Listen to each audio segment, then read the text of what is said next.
Film और TV industry कैसे काम करती है आपने इस बारे में काफ़ी कुछ सुना होगा।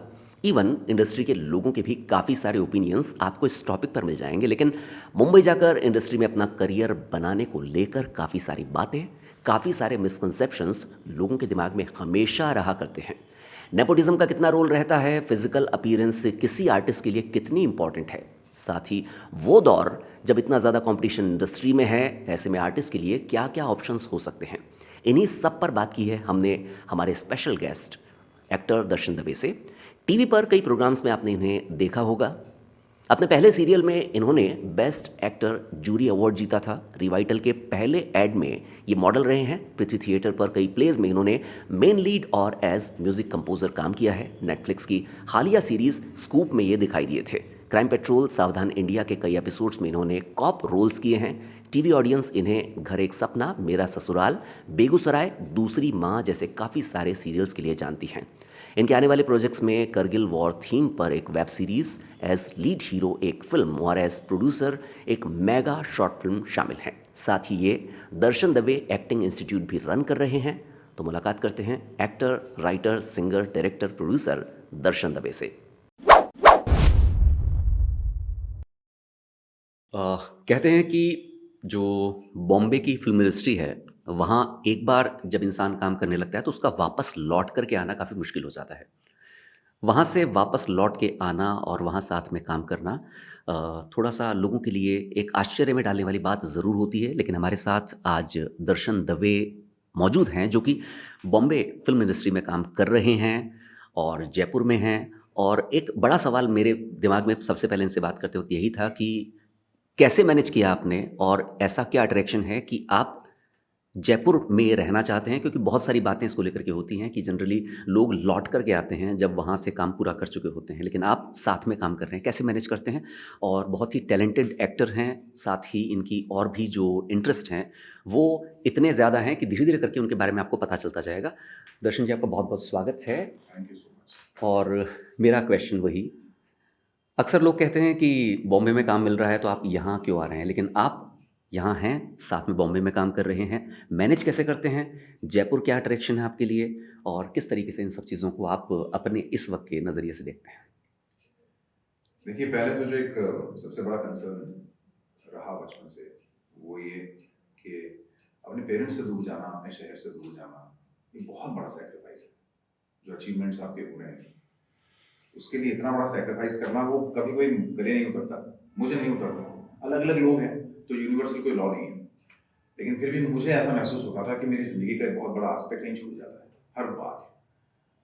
बर्थडे में मनाता नहीं था, होली मनाता नहीं था, दिवाली मनाता नहीं था, क्योंकि ये लगता था पेरेंट्स जो है, मैं यहाँ। उन लोगों की भी वही ज़िंदगी थी कि वो बहुत अच्छे से कुछ भी सेलिब्रेट करते नहीं थे। तो बहुत सालों पहले से मैं जब अच्छा खासा काम कर रहा था, अभी भी जब मैंने अचानक मेरा एक शो चल रहा था और मैं बीच में छोड़ दिया था, वो ये कह के कि मैं अपने घर जा रहा हूँ। तो उसकी बहुत बड़ी वजह बस यही थी कि मुझे हमेशा ये लगता था कि ज़िंदगी बैलेंस नहीं हो रही, एक तो। और अगर ऐसा हो जाए तो, और फिर मैं अपने ऊपर ही डाउटफुल था कि मैं अतरंगी हूँ बहुत ज़्यादा, तो मैं एक दिन ही अचीव करके छोड़ूंगा। तो इसलिए मुझे अब रियलाइज होता है कि इतने बरसों पहले मुझे क्या ज़रूरत पड़ी थी कि मैं सिनेमेटोग्राफी सीखना शुरू कर दूँ। क्या ज़रूरत पड़ी थी एडिटिंग सीखूँ, सॉफ्टवेयर सीखूँ। तो मेरी वैनिटी वैन में अक्सर तार लटके रहते थे। तो जब भी असिस्टेंट डायरेक्टर्स वैनिटी में घुसते थे तो उनको लगता था कि सर ये क्या तामझाम लगा रखा है आपने, लाइटें और कैमरे और सब।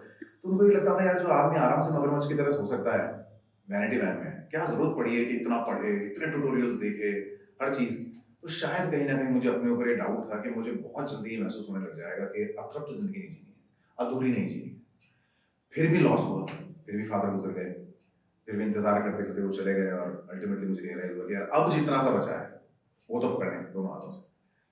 तो इसलिए ज़रूरी नहीं है कि हर इंसान को हर शहर रास आए। बम्बई बहुत सुंदर शहर है, लेकिन फिर वही है कि आपकी फितरत मैच करनी चाहिए हुँ। आपको। आप एडजस्ट उस तरह से हो जाओ कि आपको लगे कि मैं उसके पेस को मैच कर पा रहा हूँ, तो ठीक है। इमोशंस परेशान ना करें। हो सकता है बहुत लोगों के लिए दकियानुसी ख्यालात हों कि क्या घर घर घर घर मम्मी मम्मी कर रहे हैं। तो देन आई ऑलवेज फेल्ट कि अगर ऐसा हो जाए, परिवार भी हो, काम भी हो, वो सब हो जाए, तो फिर भी लोगों को ये ऑप्शन है दूसरी इंडस्ट्रीज के अंदर के कोई एमएनसी है या कोई इंजीनियर है या डॉक्टर है तो कर सकता है अपने शहर में कुछ ना कुछ तो कर ही सकता है। इस लाइन में पॉसिबिलिटी नहीं थी कभी, मगर अब ये पॉसिबिलिटी शुरू हो गई है। अब आपके कैमरे छोटे हैं, अब आपके लैपटॉप में एडिटिंग स्टूडियो है और सीखने को बहुत रिसोर्सेज है। तो शायद अगर इतने बरस पहले मेरे पास ये सब होता, हो सकता है मैं जा लेगी और चला जाता तो भी कर लेता, इस शहर से बहुत कुछ कर लेता। तो अब ये कॉन्फिडेंस इसलिए आया क्योंकि मैंने सीखा बहुत। हर एक्टर ही नहीं कर पाएगा शायद अगर वो इतना पागल ना हो। और वो भी क्यों, इट्स ओके। बहुत से लोग इस बात से भी खुश हैं कि यार काम मिल रहा है, दूसरों के लिए काम कर रहे हैं, माता पूरी दूसरों की है, आप सब एक्टर हो, इतना बहुत है। मुझे शायद कहीं ना कहीं इंट्यूशन था कि कभी ना कभी मैं ऐसा सोच सकता हूँ कि यार मुझे घर रहना है या ज़्यादा रहना है घर। और बहुत ही इनायत है आज के कास्टिंग डायरेक्टर्स की, आज की इंडस्ट्री की, कि अब वो लोग इस बात को बहुत टैबू नहीं मानते। तो इसलिए बल्कि मुकेश चावड़ा जी के यहाँ से शायद मुझे पहला फोन ही तब आया जब मैं यहाँ पर ज़्यादा रहने लगा जी। हंसल जी के साथ काम करने को ही तब मिला जब मैं यहाँ ज़्यादा रहने लग गया। उसके बाद और बहुत सी वेब सीरीज करके आया और अभी फिर मेरी अगली डेट्स ब्लॉक हैं फरवरी से। तो अब वो भी बहुत कूल हो गए, स्पेशली कोरोना के बाद बहुत एक्टर्स लौट गए अपने घर।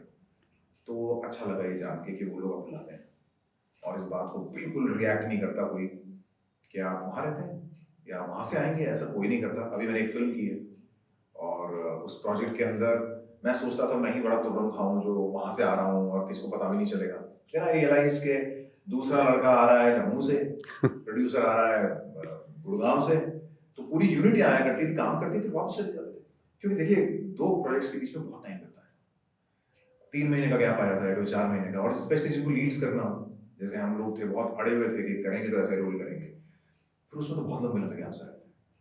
तो फिर मुझे ये बात समझ नहीं आई कि अगर आपको वो जिंदगी भी जीनी है, पेरेंट्स के साथ भी रहना है और भी काम कर रहे हैं जिंदगी के बहुत सारे, तो अपने कमरे में क्यों नहीं, अपने घर में क्यों नहीं। एक फिल्म बनती है, 1 महीना 1.5 महीने की शूटिंग के लिए 5 महीने पहले से काम शुरू हो रहा है और फिर एडिट अगर समझो तो और 4-5 महीने आगे तक चलती है।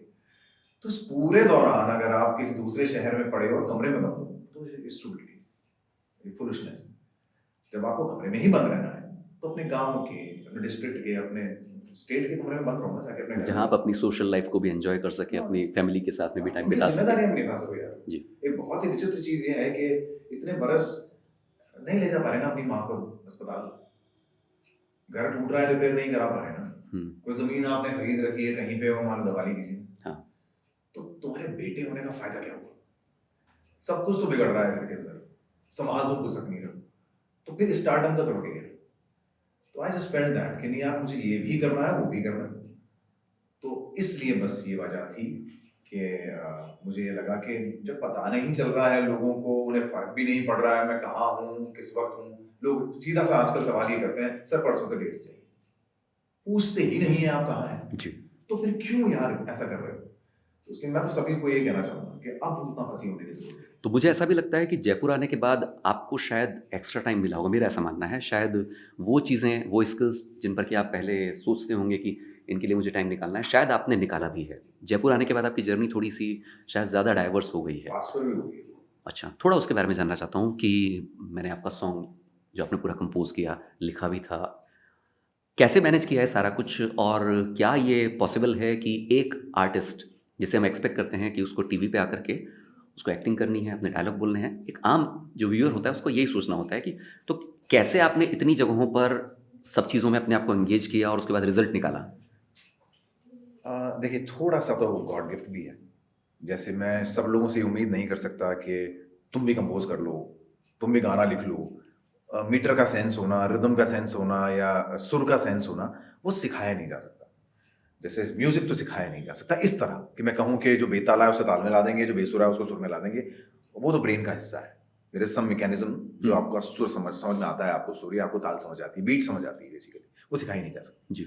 तो मेरा क्योंकि घर में माहौल था म्यूजिक का तो इसलिए मैं कंपोज कर पाता था। तो आज जब मेरी फिल्म बनती है तो मैं डिपेंडेंट नहीं होता इस बात के लिए कि कोई साउंड से इसको उठा दे या इसमें कुछ ऐसा पीस बजा दे। मैंने बहुत हेल्पलेस देखा है डायरेक्टर्स को, वो अक्सर म्यूजिशियंस के सामने कैसे बात करते हैं, कुछ बात ला दो यार इसमें, यार कुछ कर दो यार, कुछ क्या, उसको खुद ही समझ नहीं आ रहा कि इसने गड़बड़ क्या की है।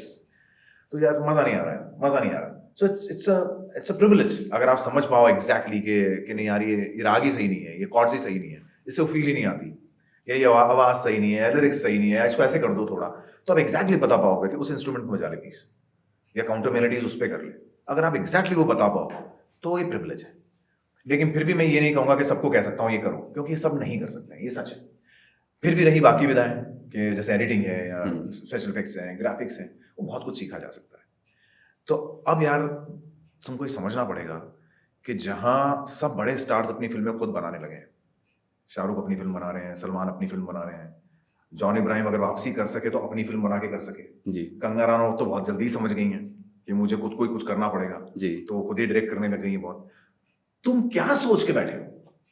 हाँ, किसी का वेट कर रहे हैं कि वो जब करेंगे एक ट्रेंड आ जाएगा, उसके बाद हम शुरू जब करेंगे। वो लोग सब खुद करने लग गए तो तुम किसका वेट कर रहे हो कि एक दिन मैं तो एक्टर हूं। अब जैसे एक इंस्टीट्यूट भी है यहाँ, उसकी हम बाद में बात करेंगे फिलहाल, लेकिन जो भी बच्चे उसमें आते हैं हरदम मैंने उन्हें यही बात समझाई है कि ये कैसे सोच के चलते हो तुम लोग कि तुम घरों में बैठे रहोगे और एक दिन कोई टॉर्च लेके आएगा और तुमको कहेंगे सर महाराज आप चलिए, आप ही का तो इंतजार कर रहे थे। या जो लोग बोरीवली स्टेशन उतरते हैं हीरो बनने के लिए, कैसे सोचते हैं कि वहां पर यशराज फिल्म का कोई थाली लेके खड़ा होगा और आपकी आरती उतारने को, ये नहीं होगा। तो जब सब लोग बड़े बड़े लोग ये समझ चुके हैं कि आमिर खान अपनी ही फिल्म बना के ऑस्कर्स तक गए, उससे पहले नहीं उसके जी बाद भी कोई दूसरा लेगा तो शायद ऐसा हो ना हो, पता हम्म। नहीं। तो यानी वो पावर है, बहुत बड़ी पावर है। गुरुदत्त साहब हैं, राज कपूर साहब हैं, ये आदर्श है। फिरोज खान साहब जब वो वापस आए तब तक तो शायद वो पहला राउंड खत्म कर चुके थे। जी कोई ये भी सोच सकता था अब ये लोग थोड़ी आएंगे दोबारा, ये लोग आ इसलिए पाए क्योंकि खुद बना सके। जी तो इसलिए अच्छा उसमें ये तो है ही, और दूसरा ये भी है कि बहुत विचित्र है कि एक्टर्स अपने आप को कोई अलग ही ब्रीड मानते हैं। तो उन्हें ये लगता है कि बाकी लोग काम करेंगे, हम तो सिर्फ वैनिटी से सेट, सेट से वैनिटी, केवल स्क्रीन पर अपना फेस दिखाना है, तब तक आएंगे, दो डायलॉग बोलेंगे, उसके बाद वापस चले जाएंगे। बस। तो वो बहुत गंदा कॉन्सेप्ट है, गलत कॉन्सेप्ट है, क्योंकि उसमें एक नुकसान ये होता है कि you stop thinking, you stop understanding that you are a part of the entire project. लेकिन एक यहाँ एक सवाल मेरे दिमाग में आता है, और जनरली हम कहते हैं कि कोई भी जो एक वो है कि आप किसी एक फील्ड में आप मास्टरी कर सकते हैं, तो कई बार ऐसा देखा गया कि एक एक्टर ने किसी फिल्म को डायरेक्ट करने की कोशिश की, लेकिन उसका उतना जो मास्टर जो एक कह सकते हैं कि कुछ न कुछ उसका होल्ड वहाँ कम हो गया, या गाना गाने की कोशिश की। हमने देखा अमिताभ साहब ने बहुत गाने गाए हैं, लेकिन वो हर तरीके के गाने नहीं गा सकते, केवल एक पर्टिकुलर टाइप के। तो क्या आपको लगता है कि इतने सारे जब आप वो करते हैं उसमें कुछ जगहों पे लिमिटेशंस आपकी होती होंगी, उन सबको साथ में लेके चलते हैं आप? नहीं, ऐसे ऐसे मैं सेल्फ ऑब्सेस्ड नहीं हूँ। ऐसा नहीं है कि मुझे, मेरी जिद ये है कि कुछ भी हो जाए मैं ही करूँगा, ऐसा नहीं है। बस ये समझ लीजिए कि ये आपके बचाव का एक रास्ता है कि आप एक फिल्म बना रहे हैं, एडिटर चला गया, अब वो काम रुकेगा नहीं। जी मैं तो नहीं चाहूँगा, बिल्कुल नहीं चाहूँगा कि मैं सारे काम करूँ। मुझे छोटे छोटे काम करने में, एक छोटी शॉर्ट फिल्म बनाने में 1.25 साल लग जाता है, तो it's not a good idea. लेकिन कम से कम रुकता नहीं है काम, कछुआ धीरे धीरे चल के भी पहुंच तो जाएगा। अदरवाइज मैं आपको एक और एंगल बताता हूँ इसका, बड़ा मजेदार सी कहानी समझाता हूँ मैं आपको कि देखिए, बहुत बार मैं भी बहुत फिल्मों का हिस्सा रहा, फिल्में साइन की। एक ऐसा वक्त भी था 5 पिक्चरें मैंने बड़े बड़े बड़े मेकर्स की साइन की थी। आप कभी भी बम्बई के किसी बरिस्ता में चले जाइए, जी कैफे कॉफी डे में चले जाइए, सब फिल्म बना रहे होते हैं। हाँ हर टेबल पे कोई ना कोई नमूना आपको ऐसे ऐसे ऐसे करता दिख जाएगा। हाँ, कहते हैं कि हाँ। सुबह फिल्म का प्लान होता है, शाम तक वो फिल्म बन जाती है, और उसके बाद में हाँ। अगले दिन एक नई फिल्म लेके बैठते हैं तो वो मैं लोग। भी ऐसी बहुत फिल्मों का हिस्सा रहा, जी न्यू कमर्स थे, जिसने बुला लिया हम तो एहसान समझते थे कि यार बुला रहा है बंदा, कह रहा है आपको हीरो लेके बनाना चाहते हैं। बैठे रहते थे, साल साल 1.5 साल वो आपके खा जाते थे बिल्कुल। फिल्म मतलब कभी शुरू नहीं हो सकती थी। उसकी वजह क्या? हमेशा दूसरे की पॉकेट में देखने की आदत। प्रवृत्ति क्या है इंसान की? फाइनेंस से ढूंढ रहा हूँ। कि कोई सामने से पैसा लगाएगा, उसके पे हम एक्सपेरिमेंट करेंगे। इतना पागल किसको समझाया यार? तुम ये कैसे सोच लेते हो हमेशा? और चलो हो भी जाए, क्योंकि यही रहा है, दूसरों ने पैसा लगाया भी है, लेकिन 99% लोगों की फिल्में नहीं बनती हैं, नहीं बनती हैं। वो जितने कैफे कॉफी डे बेरिस्ता वाले हैं ना, उनकी कभी फिल्म स्टार्ट भी नहीं होती। कहानी क्या है? शुरू होती है, ऐसे डिस्कशंस होते हैं 4-5 दिन, वो पकोड़े का, कचौरी का पैसा, वो कुछ कॉफी का पैसा भी कोई और दे रहा है। जी फिर आप एक ऑफिस हायर करते हो मुंबई में, फिर उसका किराया भी वो देता है। फिर कास्टिंग शुरू होती है, लोग आते हैं, लड़कियां आती हैं, कास्टिंग हो रही है। जी फिर राइटर्स साइन हो जाते हैं, लोग साइन हो जाते हैं, वो भी पैसा दे दिया जाता है उनको। अचानक सद्बुद्धि आ गई अगले को, वो वापस सूरत पहुंचा अपने होम टाउन, और बीवी ने कह दिया तुम दिमाग खराब है क्या तुम्हारा, जो फिल्मों में पैसे लगाओगे तुम? वो पीछे हट गया। सारा प्रोजेक्ट तो हाँ, सारा प्रोजेक्ट उसे रुक जाता है। फिर वो एकदम से तो बताते नहीं है, 2-3-4 महीने तक तो यही चलता रहता है, हाँ कर रहे हैं, अभी कर रहे हैं। 4 महीने बाद धीरे धीरे पता चलता है कि ऑफिस पे ताला लग रहा है, क्योंकि वो किराया इतना इकट्ठा हो गया है कि वो देगा कौन अब। बंद हो गया प्रोजेक्ट। फिर आपसे बात भी करना बंद कर देंगे, आपके फोन भी उठाना बंद कर देंगे। तो इसलिए जब ये बहुत बार हो जाता है ना लोगों के साथ, तब आपको ये बात समझ में आती है कि यार it's not a good idea कि हमेशा इंतजार करते रहो कि कोई आपकी तकदीर बना दे। तो मेरी वजह तो ये थी, क्योंकि मैं भी गुजरा हूँ उस दौर से, तो आई जस्ट फेल्ट कि नहीं यार ये नहीं हो पाएगा। तो इसलिए ये सत्य है कि मेरी जर्नी बेहद स्लो हो गई, क्योंकि सीखना मजाक नहीं है। आपका एक कोर्स जहाँ FTI में या कहीं 3 साल का है, वहाँ आप अगर 10 विधाएं सीख रहे हो या 5 विधाएं सीख रहे हो, तो आपने तो खुद के लिए 10 साल का कोर्स बना लिया पहले ही। लेकिन आप बैठे रहे करते रहे। तो मैं जानता हूँ कि उतना फास्ट नहीं बनता, लेकिन एटलीस्ट वो हेल्पलेसनेस फील नहीं होती कि हमेशा मुंह तकना है। तो I always tell my students also कि यार भिखमंगे मत बनो यार, बेगर्स मत बनो, कटोरा लेके बैठे हैं, एक दिन कोई हमारे इसमें झोली में डाल देगा। ये तो सोचो, इतने बड़े बड़े मेकर्स हैं, उनकी औलादें कोशिश कर करके अब नहीं कर रहे हैं जी। हालांकि ऐसा नहीं है कि उसमें मैं कुछ डिमीन करना चाहता हूँ किसी को, सब आर्टिस्ट ही हैं, किसने कम काम किया किसने ज्यादा, मगर ये शर्त नहीं है इस बात की कि मतलब ये रिक्वायरमेंट नहीं है कि आप एक बड़े आदमी के थे तो इसलिए तो आप बन गए और बाकी आदमी तो बन ही नहीं पाए। वो लोग भी नहीं कर पा रहे हैं, तो इसलिए फिर आप कैसे मान के चल रहे हो कि सिर्फ आप ही को लोग ढूंढ रहे हैं। It's a better idea that you become a part of a project. आप ये बात समझिए, आप कुछ स्पेशल नहीं है। हाँ, और शायद हमने बहुत जगहों पे देखा है, बहुत सारे फिल्म स्टार्स भी हैं जिन्होंने कि पहले असिस्ट किया है, फिल्म मेकिंग के अलग अलग डिपार्टमेंट्स में काम किया है। अजय देवगन, ऋतिक रोशन बहुत सारे लोग अपने अपने प्रोडक्शन हाउसेज में भी आज पूरी तरह इन्वॉल्व रहते हैं। तो किसी भी एक्टर का काम उम्दा हो जाता है अगर उससे बाकी डिपार्टमेंट्स आते हैं जी। And which I felt on the sets also, कि जितने भी ऐसे एक्टर्स हैं जिन्हें सिनेमेटोग्राफी समझ में आती है, एडिटिंग समझ में आती है, एक अलग लेवल पे काम करते हैं। तो कई बार ऐसा आता है कि आप बहुत ज़्यादा और विधाओं की नॉलेज रखते हैं, आपको लिखना बहुत अच्छा आता है, आप डायलॉग लिख लेते हैं, आपको म्यूज़िक का सेंस है तो आप म्यूज़िक भी सजेस्ट कर देते हैं। तो ऐसा नहीं लगता और डिपार्टमेंट के जो लोग हैं, जो स्क्रिप्ट राइटर हैं, उनको लगता है कि आप उनके काम में उंगली कर रहे हैं, या जो म्यूज़िक डायरेक्टर हो कि ये कैसे, कभी ऐसी सिचुएशंस, क्योंकि मुझे लगता है कि हर इंसान का थोड़ा बहुत ईगो होता है, अब कुछ लोग इसको इस तरीके से लेते हैं, कुछ दूसरे तरीके से लेते हैं, ऐसी सिचुएशन भी आती होगी कभी? तो बहुत बार आती है, लेकिन मुझे इतने बरसों में सिर्फ यही समझ में आया कि थोड़ा सा इस बात का ध्यान रखना चाहिए कि सब्जेक्टिव ओपिनियन होती है, अपने अपने इंटरेस्ट होते हैं, जिसको जो काम दिया गया है उसको छोड़ दिया जाए, वैसे ही तो बेटर है। अनलेस कि आप प्रोड्यूसर डायरेक्टर ना हो, तो वो तो फिर आपकी जिम्मेदारी है कि सारा मिलके क्या बना है। तो आप सजेस्ट कर सकते हैं अगर आपको भी समझ में आता हो तो। अगर आप प्योर बिजनेसमैन है तो आप भी कुछ नहीं बोलेंगे, आप फिर बहुत ही पेरिफेरल चीज़ों पे जाते हैं कि आइटम नंबर डाल दो, थोड़ा ऐसे डाल दो, बात अलग है। समझ में आता हो तो उनको राइट है कि वो कह सकें। बाकी एज एन एक्टर बहुत बार ऐसा होता है कि मैंने बहुत बार मेरे बैकग्राउंड म्यूजिक के बारे में सजेशंस दिए हैं कि जब मैं एंटर हूँ तो यार ये बजा दिया करो। फिर रिस्पॉन्स क्या मिला आपको? दुखी थे। अच्छा। मुझे रियलाइज हुआ कि यार उनको अच्छा नहीं लगा है। बल्कि एक बार दो बार ऐसे मेरे बड़े अच्छे मित्र हैं आज भी, अगर वो सुन रहे होंगे तो उन्हें लगेगा कि नाम नहीं ले रहा, लेकिन उन्होंने मुझे फोन किया टुन हो गया। अच्छा। तूने ऐसे बोला प्रोड्यूसर को मेरे बारे में। क्योंकि मैंने कह दिया था, मैंने यार ये क्या म्यूजिक, तो बोले तुमने मेरे म्यूजिक के बारे में ऐसे बोला कि मैंने अच्छा नहीं किया, वो नहीं किया। मैंने कहा नहीं, मैंने ये नहीं बोला था, मुझे ऐसा लग रहा था कि जिस तरह का कैरेक्टर है इंट्रोडक्शन में थोड़ा और ड्रामेटिक साउंड होनी चाहिए उसकी, क्योंकि मैं खुद बना सकता था, लेकिन आप फिर भी इतनी मतलब वो कहते हैं ना कि लाइन क्रॉस नहीं की मैंने कि मैं खुद ही बना के ले जाऊं या कोई पीस ही दे दूं। ऐसा तो नहीं किया, जबकि मैं वो भी कर सकता था कि मैं जाके उनको कह सकता था कि ये फाइल पकड़ो, ये बजाया करो जब मैं एंटर करूं। तो ऐसा तो नहीं है, लेकिन हाँ ऐसा डेफिनेटली, जैसे राइटर्स थे बहुत बार हम इम्प्रोवाइज करते हैं, या 1-2 सीरियल्स में मैंने बहुत लिखा भी, खुद की लाइंस लिखता था, इम्प्रोवाइज करता था। तो उनका रिस्पॉन्स तब बहुत अच्छा होता है जब आपने बहुत समझ के लिखा हो, या उनको ये समझ में आ जाए कि फलाना एक्टर राइटर भी है। जैसे अनुराग कश्यप की बहुत फिल्मों में मैंने जब बाद में सुना उन्हीं लोगों के मुंह से कि उन लोगों की स्क्रिप्ट ही नहीं होती, डायलॉग्स ही नहीं होते, तो एक्टर्स को बोल देते हैं कि आप ही, तो आपको ठीक लग रहा है सेट पे वो बोलिए। लेकिन आप वो तभी कर पाओगे जब आपको ये भरोसा हो कि वो सेंसिबल इतने हैं कि वो कुछ बकवास नहीं करेंगे, बहुत सेंसिबल बात करेंगे, तो आप तभी ले सकते हो इनको। हाँ, क्योंकि तब उल्टा हो सकता है कि एक अननोन पर्सन जिसको लगता है फिल्म होती है, वो वहाँ जाकर के कुछ आर्टिफिशियल डायलॉग, हमने अक्सर देखा है। ऐसा हुआ है मेरे साथ, बहुत बार हुआ है कि जैसे मैंने कर दिया, अब सामने वाले एक्टर को प्रॉब्लम शुरू हो गई कि ये तो अपनी लाइनें बना लेता है, अपना किरदार बना लेता है, तो ये हीरो है कि मैं हीरो। ऐसा भी बहुत बार हुआ है, पंगाबाजी। मान लीजिए मैं एंटी हीरो प्ले कर रहा हूँ, वो हीरो प्ले कर रहा है, तो ये हीरो है कि मैं हीरो हूँ जो ये स्टाइलिश लाइनें बोलता है सारी की सारी, ऐसा। अब मैं खुद लिख लेता हूँ इसलिए मुझे समस्या नहीं होती थी। तो फिर क्या करता है वो भी जबरदस्ती इंप्रोवाइज करना शुरू कर देता है।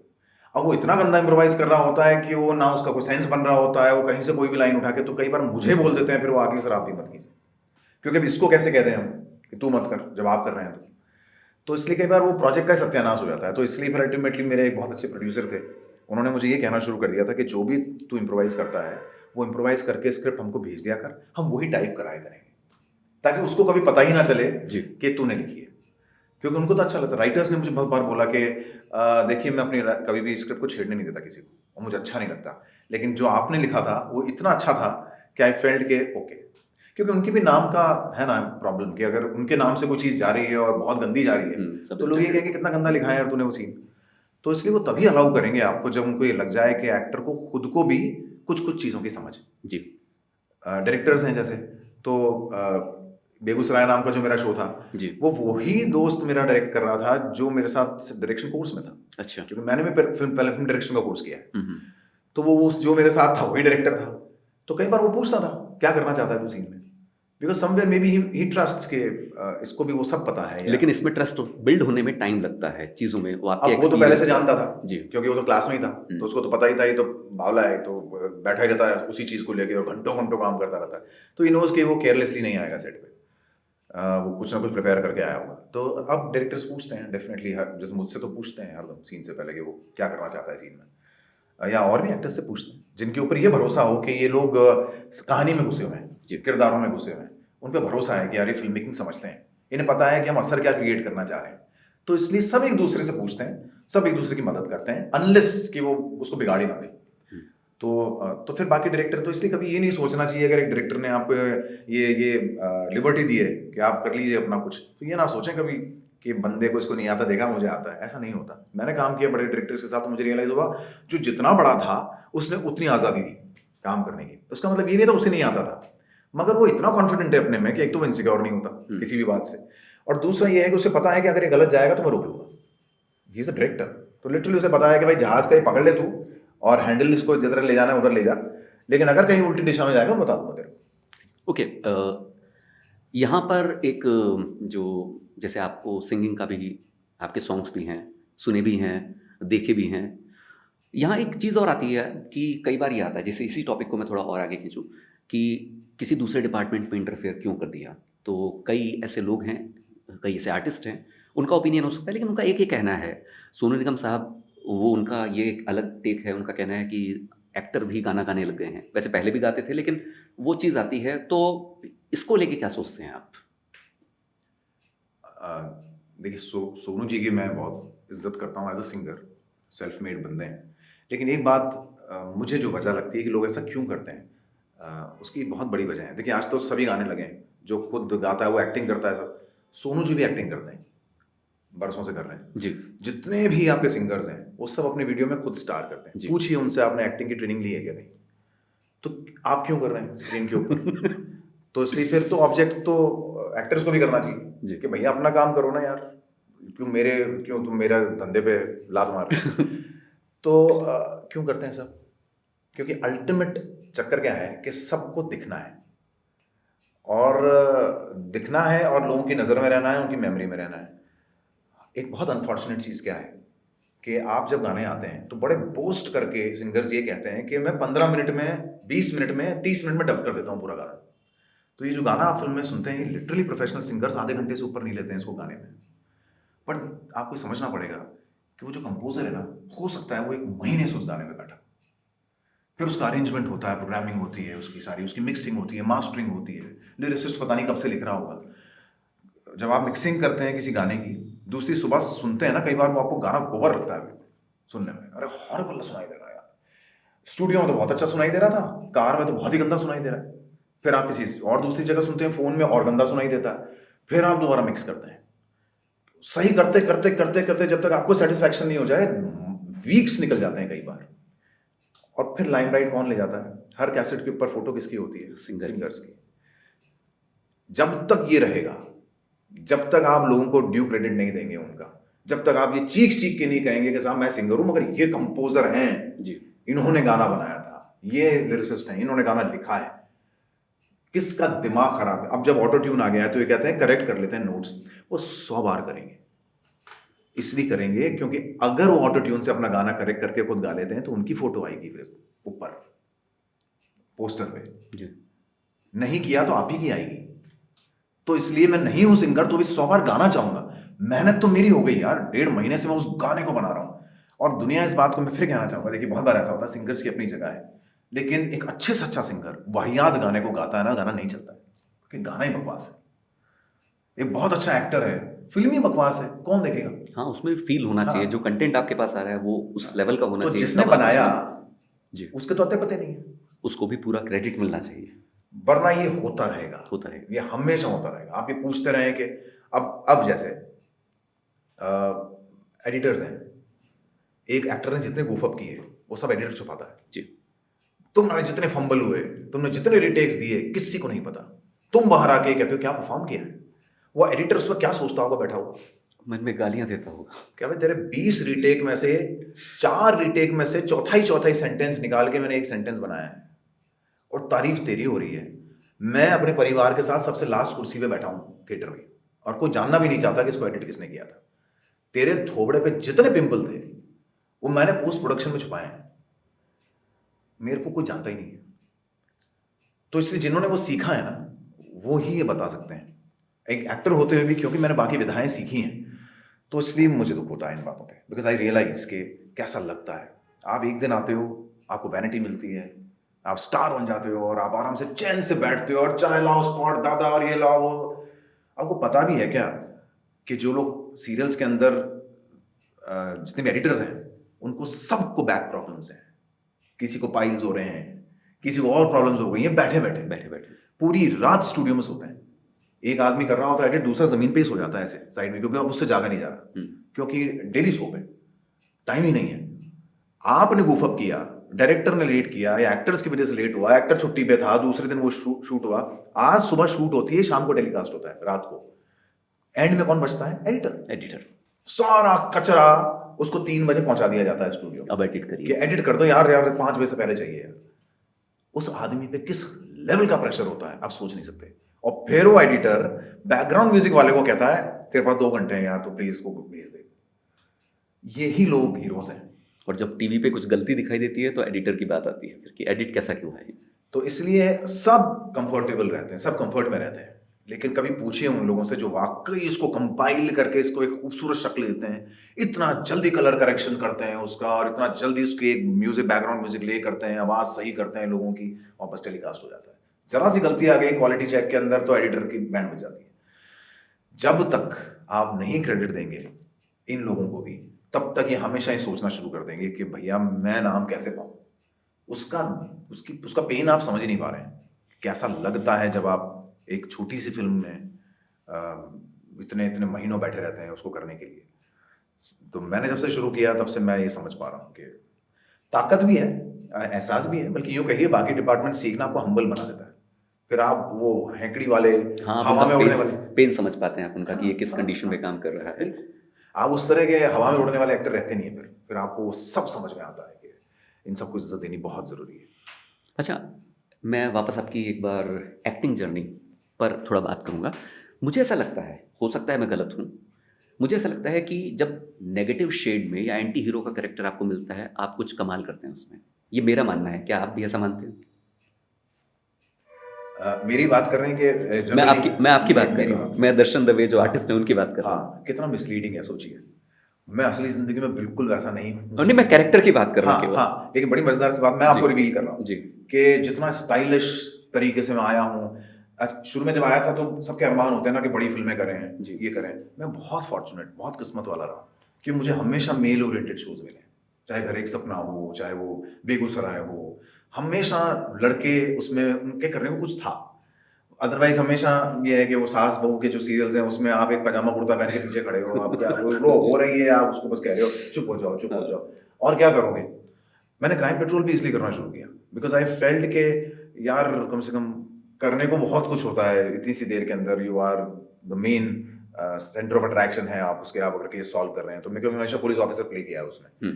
तो जब मैं शुरू में जाता था प्रोड्यूसर से मिलने तो मैं ऑब्वियसली मेरा चेहरा जिस तरीके का है, ये गोरा सा लड़का था बिल्कुल, और बिल्कुल सॉफ्ट सा, सिल्की बाल हैं उसके, तो मैं पीली पीली हरी हरी जैकेट्स पहन के मिलने जाता था उनसे जी।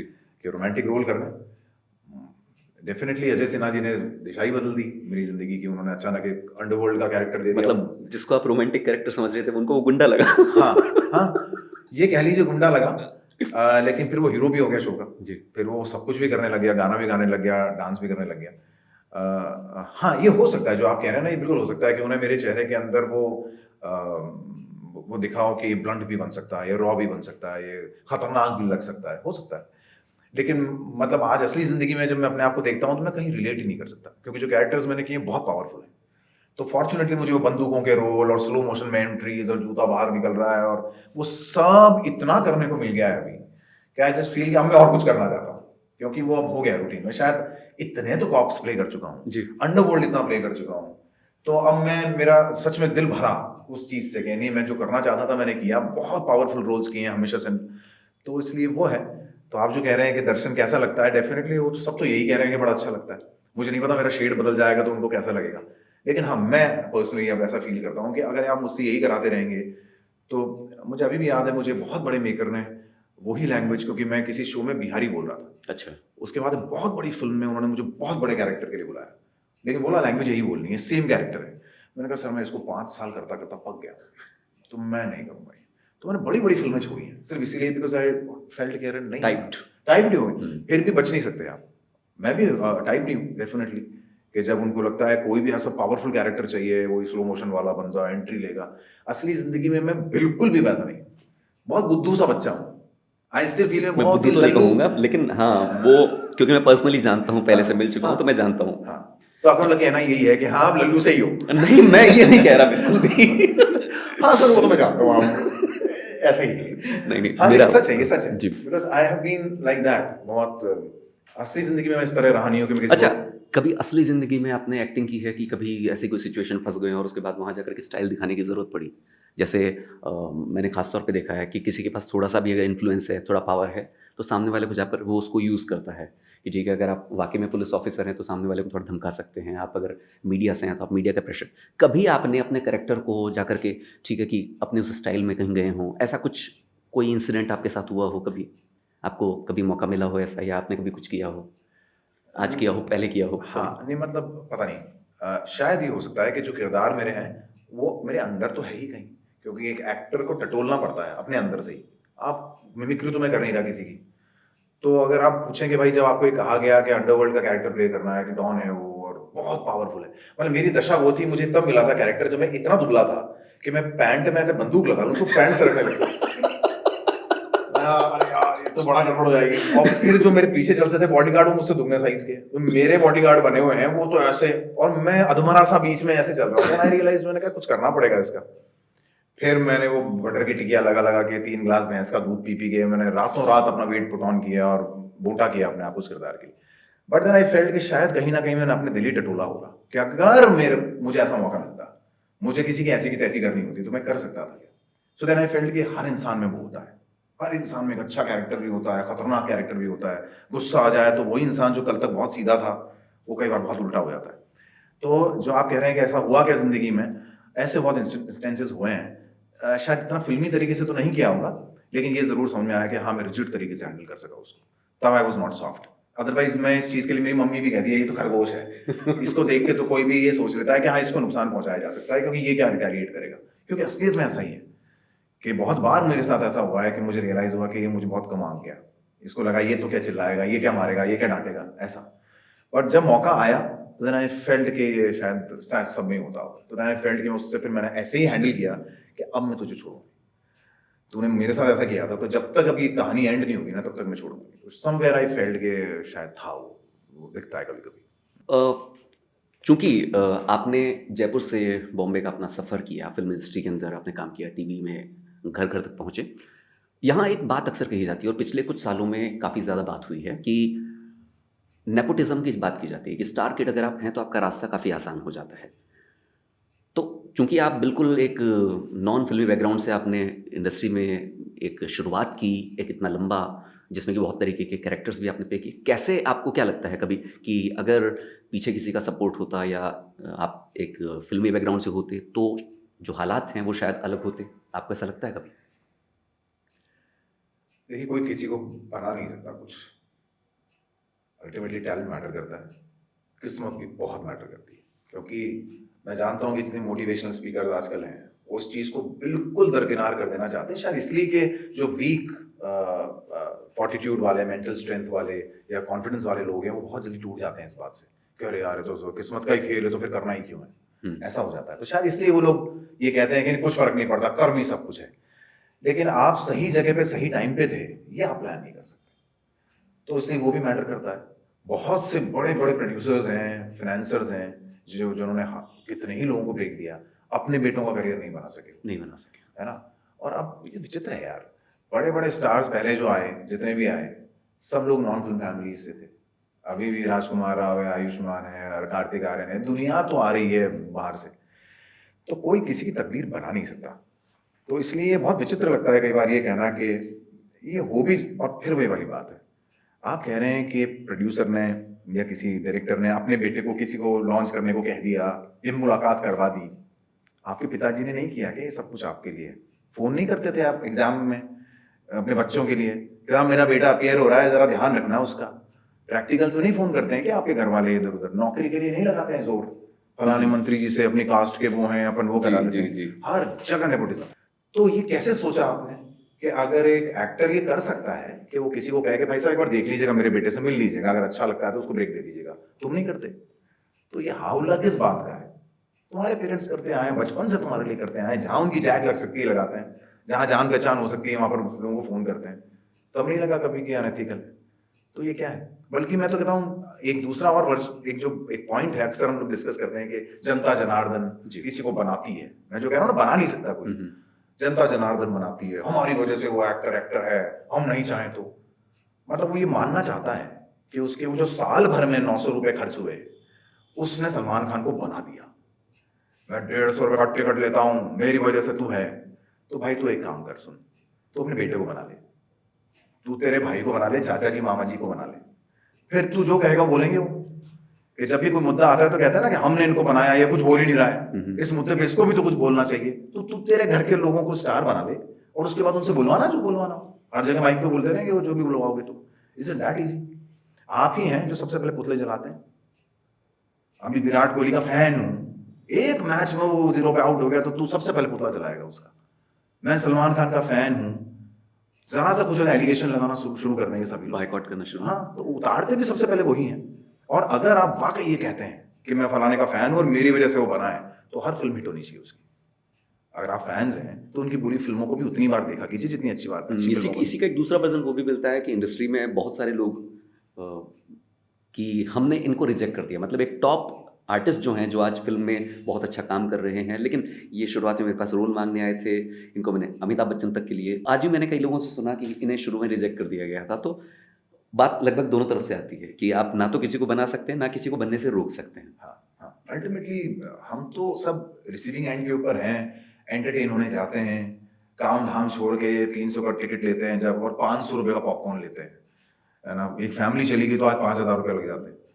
तो वो बैठ के, मतलब तू किसी का करियर बनाने गया था क्या 5000 रुपये लेके? इसलिए गया था भाई, तुझे एंटरटेन होना था फैमिली के साथ में। अगर नहीं हुआ एंटरटेन, बस अरे क्या बकवास है यार, ओवर एक्टिंग कर रहा था इसमें। क्यों भाई, तू तो बनाया था ना, तो बनाया था तो साथ में के साथ खड़ा रहता। फिर जैसी भी फिल्म है मैं तो 4 बार देखूंगा, ब्लैक में टिकट लूंगा। नहीं ना, तू बाहर जाके 5 लोगों को बोलेगा कि मत देखना यार, बकवास फिल्म है, कहाँ चला जाता है फिर फैन फॉलोइंग सारी की सारी। बल्कि मतलब और भी दूसरी बहुत सी बातें हैं, मतलब इन द सेंस के फैंस आज किसी भी बड़े एक्टर की बहुत सारी, मान लो फीमेल फॉलोइंग है, अगर वो आज बेडरिडन हो जाए ना, तो ये समझ लीजिए कि बिस्तर पे जितना कुछ उसको पॉटी साफ करनी है, उसको सही करना है, उसकी बीवी ही करेगी। हकीकत है। आपकी कौन सी फैन आके आपके साथ 24 घंटे रह के आपको सपोर्ट कर सकती है? शुरू में कोई आ भी जाए, लेकिन हालात देखने के बाद में फिर वो सब गायब हो जाते हैं। सो अल्टीमेटली ये भी एक ऐसा है। बस ये तो ये है कि हर एक्टर इस बात को समझता है कि ये लोग सब इस प्रोसेस में इन्वॉल्व होना चाहते हैं, कि we are also part of it.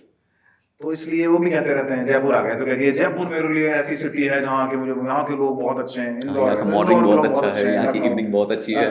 यही लोग हैं, मेरे को ये शहर सबसे ज्यादा पसंद है, हर जगह बोलते रहते हैं।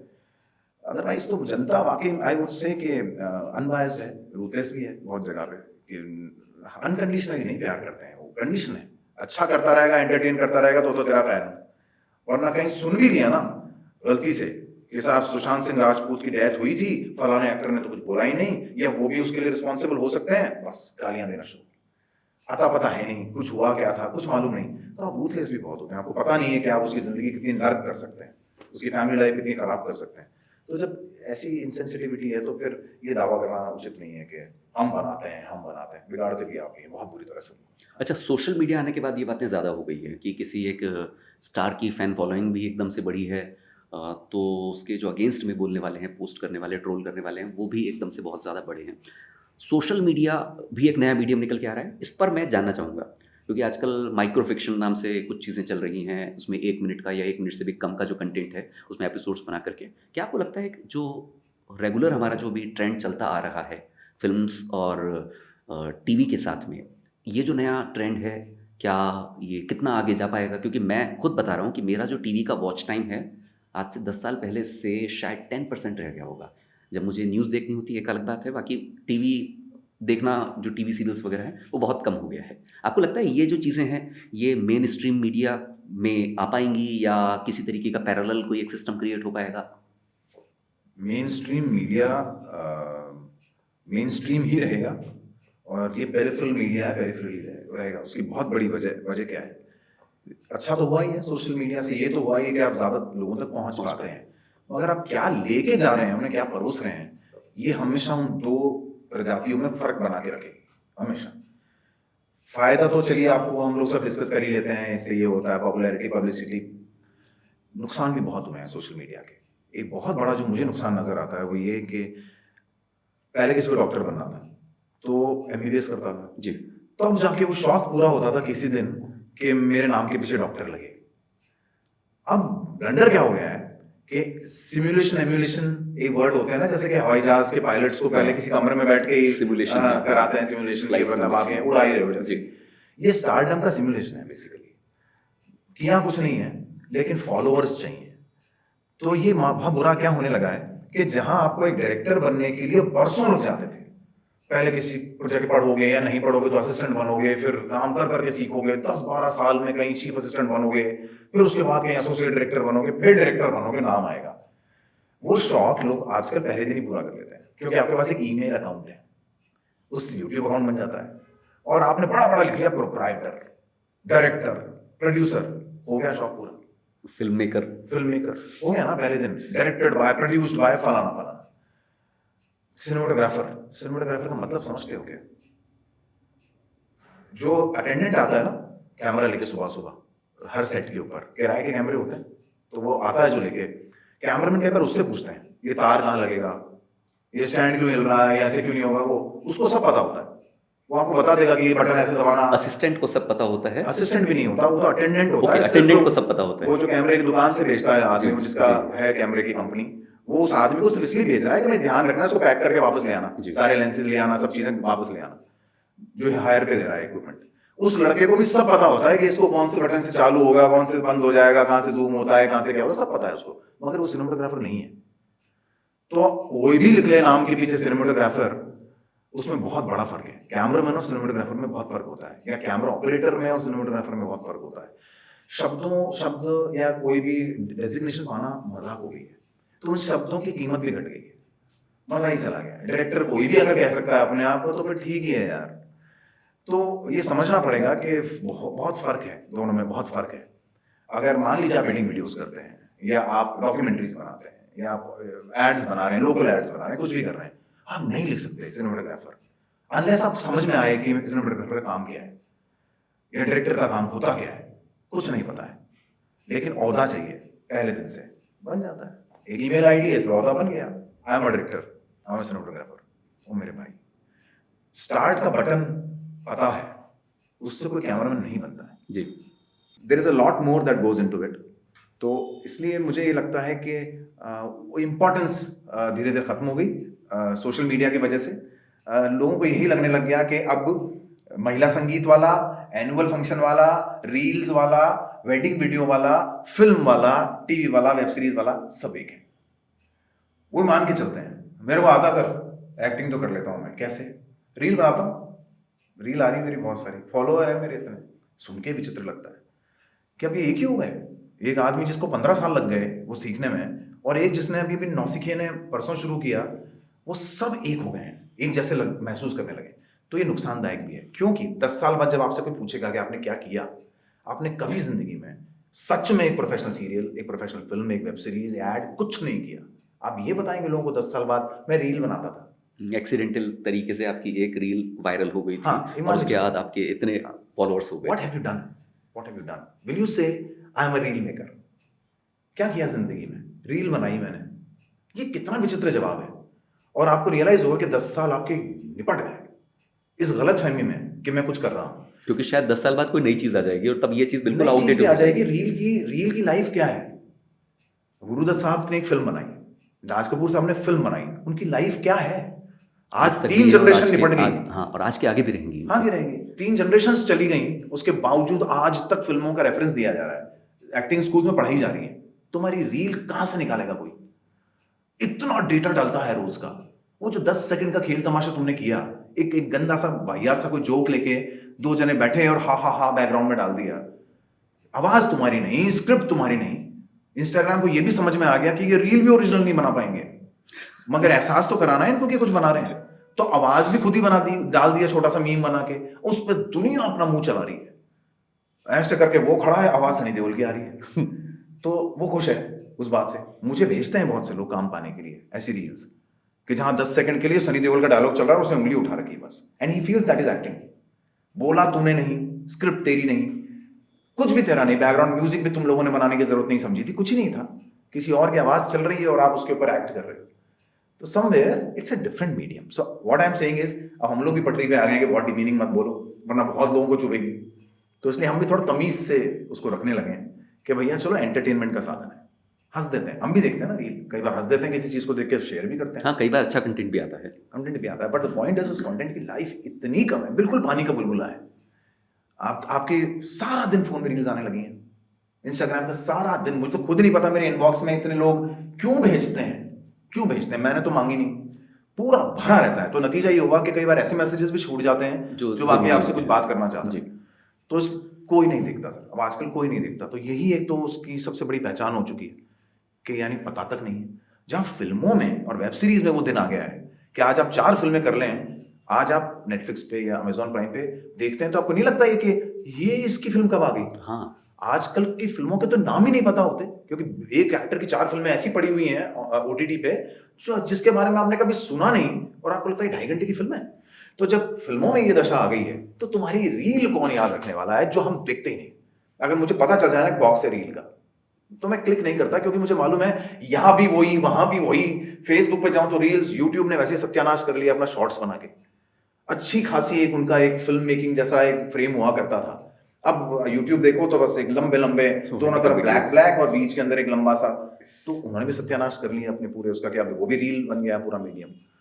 तो समवेयर आई फील के पता नहीं, लेकिन इस बात से शायद आप भी एग्री कर रहे होंगे कि सोशल मीडिया की वजह से नए टाइप का कंटेंट, मैं उनकी बात नहीं कर रहा जिनके लिए आप एग्जैक्टली कह रहे थे, लेकिन कुछ नए टाइप के कंटेंट के लिए, कुछ नए टाइप के एक्सपेरिमेंट्स के लिए, उनके लिए तो सही कह सकते हैं कि हाँ ठीक है, बहुत सारा टैलेंट ऐसा है जो कि निकल के आ रहा है। हाँ, बस वही है कि एक बहुत बुरी चीज़ ये हो रही है कि इस मीडियम में क्या किया, जैसे नहीं होता कि किसी भीड़ में आप एक गड्डी फेंक दो ऐसे और हड़कंप मच जाता है ना, पब्लिक कुछ नहीं याद रखती फिर उसके बाद, बस इतना है पैसा आ रहा है, पैसा आ रहा है। इन लोगों ने क्या किया, इन सारी एप्लीकेशंस ने वो जो टुकड़ा फेंका है ना, वो बहुत ब्लंडरस हो गया है कि ये करो उसके बाद माल आने लग जाएगा।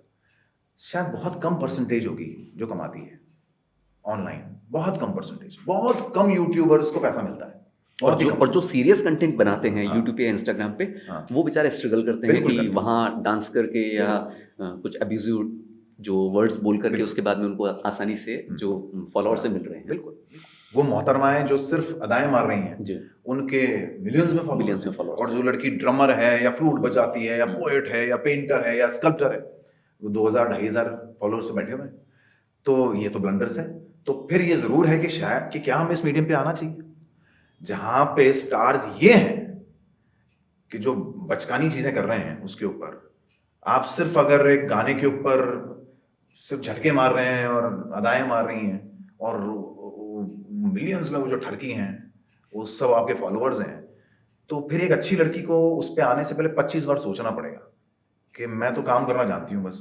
और डेफिनेटली बहुत सारे प्लेटफॉर्म्स ऐसे हैं जो कि शॉर्ट कंटेंट के लिए आए थे और वो इसीलिए आउटडेटेड हो गए कि उनकी जो फॉलोअरशिप है वो उसी पे चल रही थी, तो उस पर अच्छा कंटेंट आया नहीं और फाइनली उनको आउटडेटेड होना पड़ा। हाँ, तो कई बार ये भी लगता है कि जिसकी आप बात कर रहे हैं जिस रील्स वाली चीज की, कई बार यही लगता है कि क्या आपको आना चाहिए क्या वहाँ?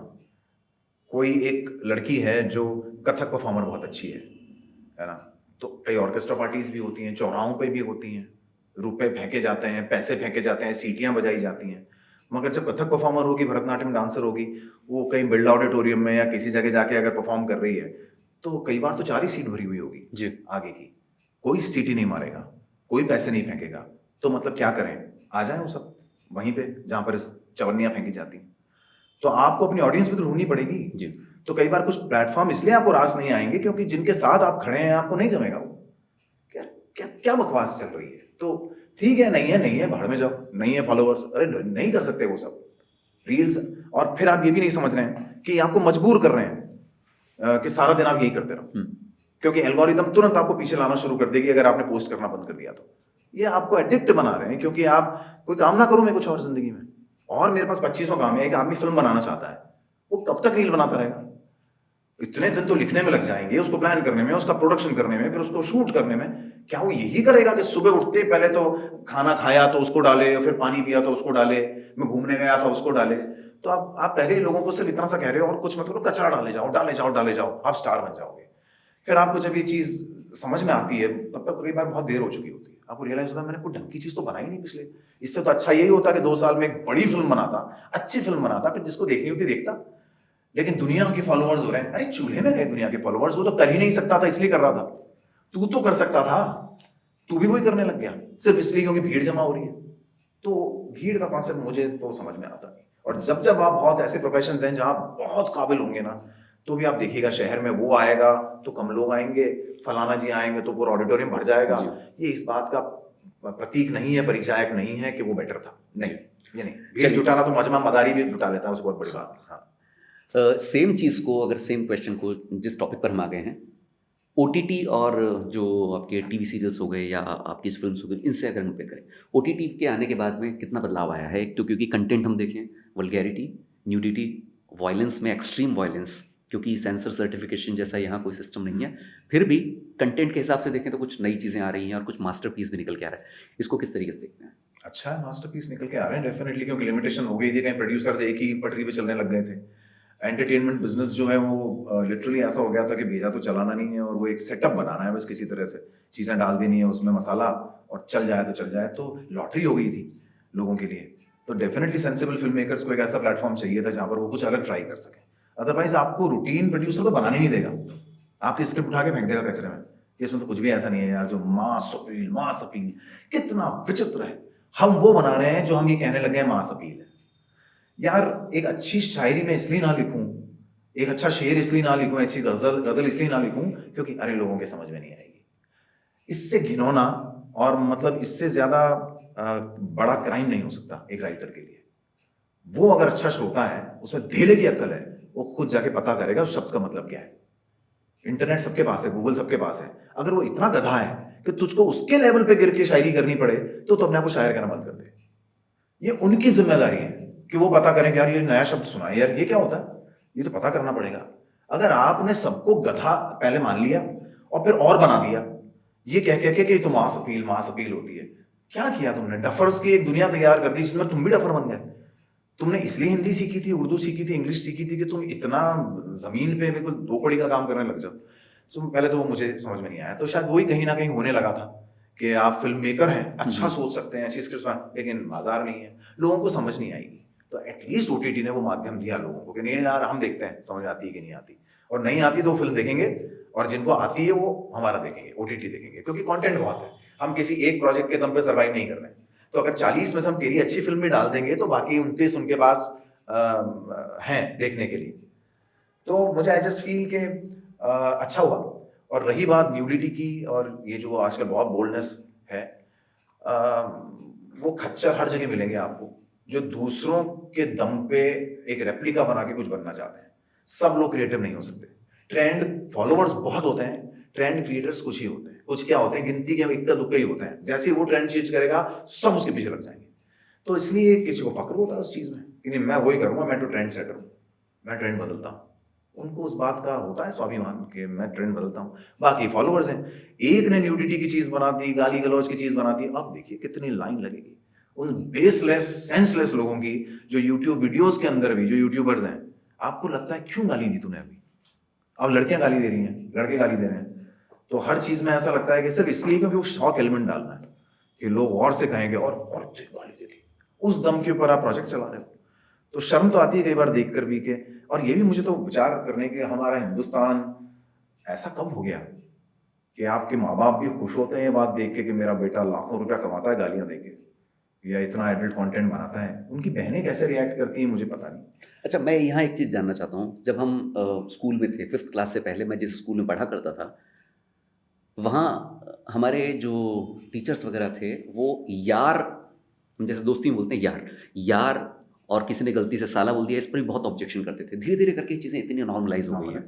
क्या आपको लगता है कि जिस तरीके की गाली गलौज चल रही है अभी, इसमें ओपिनियन जानना चाह रहा हूँ मैं खाली, ये भी आने वाले 10 साल में, 15 साल, 20 साल के अंदर वो नॉर्मलाइज हो जाएगी? क्योंकि हमें पता है कि हिंदी फिल्मों में भी ऐसी जो लैंग्वेज यूज़ की जा रही है वैसी लैंग्वेज होती नहीं थी, लेकिन आज हाँ ठीक है, उसमें थोड़े गाली गलौज एक्सेप्टेबल हो गए हैं, ऐसा लग रहा है, फिल्मों में आ रहे हैं, सेंसर बोर्ड की तरफ से भी उनको क्लियरेंस मिल जाती है। तो क्या ये आने वाला कल्चर वाकई में ऐसा है? पहले तो मुझे ये मेरे गले नहीं उतरता कि ये हिंदुस्तानियों की जबान थी कभी। मतलब मैं, जो आप कह रहे हैं ना कि साला बोलना, सच में ऐसा ही तो था। वो जो बम्बई में पला बड़ा है, पता नहीं किस घर में पैदा हुआ, कहाँ पला बड़ा, क्या उसकी, वो ये डिसाइड कैसे कर लेता है कि पूरा हिंदुस्तान ऐसे ही बात करता होगा अपने घरों के अंदर, सारे लोग ऐसे ही बात करते हैं हिंदुस्तान में। कई बार बहुत एलियन फील होता है। कहाँ होता है यार ऐसे? मेरे दोस्त तो ऐसे बात नहीं करते। जिस तरह के रिश्ते आप दिखा रहे हैं, ऐसे रिश्ते हर जगह कहाँ होते हैं यार? तो जबरदस्ती की, तो आई जस्ट फील कि ऐसा नहीं है कि ये बढ़ता ही जाएगा आगे। कहीं ना कहीं वो सेंसिबिलिटी वापस आने तो लगी है, और ये क्राउड तो पहले भी था, सदियों से रहा है कि एक ऐसा है जो फास्ट मनी या फास्ट नाम के लिए कुछ ऐसी अतरंगी चीजें करता रहता है। तो करता रहे, उससे कोई मुझे लगता नहीं कि फर्क पड़ेगा। मतलब जैसे मैं कई बार एग्जाम्पल भी देता हूँ तो कि व्यूज आते हैं उनके ज्यादा, तो आई जस्ट फील कि कोई भी गंदगी अगर जमीन पे पड़ी हुई है और आप वहां से गाड़ी ले जा रहे हो, तो अब 100 बार उसको ही तो देखते जाओगे तो व्यू बढ़ता ही जाएगा, व्यू बढ़ता जाएगा। गंदगी पड़ी हुई है, उसने भी देखा, उसने भी देखा, उसने भी देखा, इसका मतलब ये थोड़ी है वो अच्छा है। सो आई जस्ट फील दैट कि अल्टीमेटली ये था, शायद रहेगा। वो इंडस्ट्री हमेशा से रही है जिसको हम हमेशा मानते रहे कि ये उचित कंटेंट नहीं बनाते हैं जी। तो वो रही है हमेशा, मेरे ख्याल से आगे भी रहेगी, तो उसको तो आप कुछ नहीं कर सकते। पर जहाँ तक गाली गलौज का सवाल है, क्योंकि अभी उठने लगा है, इतने बरसों से तो था नहीं, जब से इन्होंने ये करना शुरू किया है OTT पे जी। तो आई जस्ट पर्सनली फील के आई डोंट नो, वो बहुत घरों को नहीं रास आएगी। हाँ, घर में तो बैठ के ऐसा कंटेंट नहीं देखा जा सकता। नहीं देख सकते, तो इसलिए पता नहीं वो कौन लोग हैं जो इसको इतना अच्छे से कंज्यूम करते हैं। तो या फिर अगर OTT ऐसा ही मीडियम है जो रात के 12 बजे बाद फोन्स के ऊपर देखा जाए आइसोलेशन के अंदर, तो फिर क्या ही मतलब रह जाएगा। जो लोग वो कर रहे हैं, कपिल शर्मा इतनी सक्सेस पा रहे हैं, सबसे ज्यादा लोग उन्हें देखते हैं, वो अपनी माँ को सामने बिठा के कंटेंट बनाते हैं, तो कहाँ उनको जरूरत पड़ी उस चीज की कि मैं ये करता हूँ तो इससे बढ़ जाएगा। जैसे मैंने एक फिल्म देखी बैंडिट क्वीन, मुझे नहीं लगा इतना बुरा, क्योंकि उसका पर्पस सॉल्व होता था। हम फिल्म बनाते हैं असर के लिए, कोई भी फिल्म मेकर फिल्म बनाता है असर के लिए। अगर आप, अब वहाँ उसमें एक छोटी सी 5 साल की बच्ची है, वो गाली देती है स्टार्ट होते ही फिल्म के, और आप ऐसे शॉक रह जाते हो कि इतनी गंदी गाली दे दी इसने। और जब आप फिल्म देखते हो तो आपको रियलाइज होता है कि something was very honest in the movie. एक बच्ची जो ऐसे लोगों के बीच में पली बड़ी है जहाँ पर सिर्फ आदमी लोग गाली गलौज करते हैं और औरतों को इतना गंदी तरह ट्रीट करते हैं, वो बच्ची और सीखेगी क्या? वो उसकी भाषा है, तो वो ग्लैमराइज नहीं, ऐसा नहीं, सब ग्लोरीफाई कर रहे हैं अब्यूजिंग को। जैसे और बहुत सारी वेब सीरीज में गाली गलौज को ग्लोरीफाई किया गया है। अब आजकल स्टाइलिश होने का मतलब ये हो गया कि माँ बहन की गाली दो, तो लोगों को लगता है क्या स्टाइलिश कैरेक्टर है यार। मुझे बहुत बचकाना लगता है। मुझे ऐसा लगता है कि ध्यान अपनी तरफ खींचने का बहुत ही बचकाना तरीका है। ज़रूरत भी नहीं होती कई बार, आप उस तरह की वीडियोस कर रहे हो तो ज़रूरत भी नहीं होती। बहुत बड़े बड़े यूट्यूबर्स हैं जो लाखों में कमा रहे हैं, लेकिन कंटेंट वही गाली गलौज पे बेस्ड है। तो फिर वो मुझे थोड़ा सा तो अजीब लगता है कि अगर ये अच्छा, कई बार उनकी टाइमिंग अच्छी है, कॉमेडी देखो तो अच्छी है, लगता है कि नहीं यार कुछ इसने कंटेंट अच्छा सोचा, मगर फिर भी वो पूरा पूरा अब्यूजिंग पे चलता है सिर्फ लड़कों को अट्रैक्ट करने के लिए। तो वो जमा नहीं था। जब बैंडिट क्वीन देखी तो लगा कि नहीं, इसमें गलत नहीं था। अब एक रेप सीन है उसमें बैंडिट क्वीन में, बहुत फिल्मों में आप देखेंगे कि रेप सीन ऐसा लगता है जैसे ग्लैमर के लिए शूट किया गया है। बहुत देर तक वो इस तरह से करते रहेंगे उस रेप सीन को कि ऐसा लगेगा कि वो उस औरत की तकलीफ दिखाने को नहीं है, वो उल्टा ग्लैमराइज करने को है। जबकि बैंडिट क्वीन में अगर आप रेप सीन देखते हैं तो दिल दहल जाता है, वो पेन आता है आप तक कि कैसा गुजरती होगी किसी औरत पे जब ऐसा होता है। सो दैट्स व्हाई आई से कि अगर कोई ऑनेस्ट रीजन है गाली देने का, कोई वजह है गाली देने की, तो शायद मैं बर्दाश्त कर सकता हूँ। बेगूसराय जब शुरू हुआ था तो रात के 11, साढ़े 11 कुछ 10:30, 11 का स्लॉट था, तो उन्होंने बोला कि इसको एडल्ट की तरह ही हम डाल सकते हैं कि इसमें गालियाँ हो सकती हैं। तो पहली बार कुछ ऐसा ट्राई करने की वो कोशिश कर रहे थे। तो उन्होंने मुझे बोला सर आपकी जो इंट्रोडक्शन है वो गाली से है, आप गालियाँ देते हैं पहले बहुत बुरी तरह से और फिर उसके बाद आपका डायलॉग आता है। अब मैं 2 दिन तो बड़ा परेशान रहा। मैंने घर फ़ोन किया मम्मी को, मम्मी वो मेरे को गाली देने को कह रहे हैं। मेरे को लगा मैं अभी तक कैसा अजीब सा हूँ यार, मैं मतलब मुझे अभी भी शर्म आती है करने में। तो आई जस्ट फेल्ट क्या करूँ। दूसरे दिन मैं गया, अब उन्होंने कहा गाली तो देनी पड़ेगी। तो फिर बहुत देर बाद डिस्कशन के बाद ये निकल के आया कि टीवी की ऑडियंस शायद अभी भी इस तरह की नहीं है कि जो एकदम से ऐसी गालियां बर्दाश्त कर पाएगी। हाँ, फैमिली के साथ देख रहे हैं आप कैसे। तो उन्होंने अल्टीमेटली कह दिया कि एक काम करते हैं, गाली तो दीजिए आप, लेकिन बीप डाल देंगे तो साफ समझ में आएगा यार ये इतना खतरनाक आदमी है, ये बात ही ऐसे करता है। तो मैंने कहा चलिए ठीक है ऐसा करते हैं। तो फिर मैं गया और फिर वो जो गालियां थी उन सब के दूसरे वर्ड्स बनाए ताकि लगे तो ये कि मैं गाली दे रहा हूँ, लेकिन वो क्योंकि मुझे ऐसा लगता था कि यार महिलाएं बैठी हुई हैं, अब ये बड़ी दकियानूसी चीज़ लगती है कि एक्टर हो गए ऐसी बातें करता है, मगर आप उस परवरिश का कुछ कर नहीं सकते जो आपको मिली हुई है, उसका क्या करोगे। तो आई जस्ट फेल्ट कि नहीं यार बहुत सीनियर एक्ट्रेसेस बैठी हुई हैं और उनके सामने इतनी गंदी गालियाँ देना मुझे अजीब लग रहा था। सो आई जस्ट फेल्ट कि यार मैं कुछ और बोल देता हूँ इसकी जगह। तो वो ऐसा कुछ जो लिपसिंग से लगे कि जैसे गाली है, वरना मैं दे नहीं पाता उतना लाउडली, तो उसने मैंने वो कुछ और ही शब्द बोले हैं और उस पर क्योंकि बीप आ गई है तो ऐसा ही लगता है कि शायद गाली दी होगी इसने, ऐसे करके वो तो निभ गया किसी तरह से। बट देन फिर शायद सेकंड एपिसोड से चैनल को ही समझ में आ गया कि वर्क नहीं करेगा अगर हमने गाली गलौज वगैरह रखा इसके अंदर, तो फिर सब डिसेंट हो गया।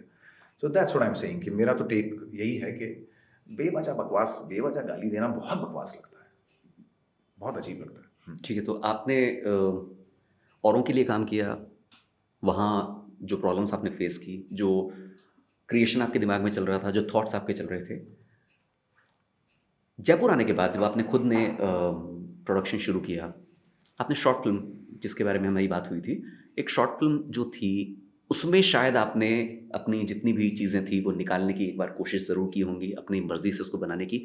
लेकिन यहाँ पर फिर से वही क्वेश्चन आता है, जयपुर जैसी जगह पर जहाँ पर कि टेक्निकली पूरी एक वैसी टीम मिल पाना भी थोड़ा सा मुश्किल है, और वो जो स्टैंडर्ड जो आप मेंटेन रखना चाह रहे हैं, तो कितना आसान था, कितना मुश्किल था यहाँ की कंडीशंस में फिल्म के अंदर? क्या आप वो सारी चीज़ें कन्वे कर पाए जो आपने सोची थी? क्या रहा? कन्वे तो कर ही पाया क्योंकि मुझे वो सारी विधाएं थोड़ी बहुत आती हैं। मैं अपने आप को धुरंधर इसलिए नहीं कह सकता क्योंकि मुझे हमेशा ही ऐसे लोग दिखते रहते हैं जो बहुत अच्छे हैं मुझसे, और उनसे सीखते ही रहता हूँ हमेशा। मगर हाँ, मैं कर पाऊंगा ये मुझे पहले दिन से पता ही है। पहले भी मैं गाने रिलीज़ कर चुका हूँ, उसमें मैं ही था। मैंने ऐसे ऐसे गाने भी रिलीज़ किए जिसमें कैमरामैन भी मैं ही हूँ।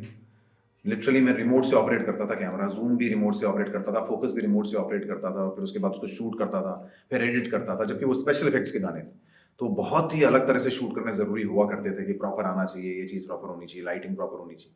तो वो भी कर गया था मैं, और वो सिर्फ इसीलिए कर गया था क्योंकि आई जस्ट रियलाइज्ड के मैंने जो कहा कि किसी और की पॉकेट में देख के तो बनाना है नहीं, या मैं ये कर नहीं सकता कि मैं किसी को फर्जीवाड़ा करके बेच दूं मेरा प्रोजेक्ट या ऐसा कुछ कर दूं। तो आई जस्ट फेल्ट कि इन सब चक्करों में मैं शायद बहुत वीक हूँ, मुझसे होगा नहीं। इससे बेटर यही है कि मैं विधाएं सीखूं, उन्हें समझूं और खुद ही कर लूं जब मेरी मर्जी हो तो मैं कर सकूं।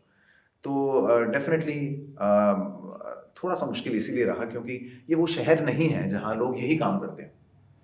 तो जब ये प्रोफेशन नहीं होता किसी शहर में तो प्रोफेशनल्स भी नहीं होते, तो फिर इसलिए फिर वो मिलते भी नहीं है। तो शायद इसीलिए आपने टीम बनाने के लिए लोगों को ट्रेन करना शुरू किया। हाँ, मुझे एक ही तरीका समझ में आया, वरना तो एक्टर भी नहीं मिलते।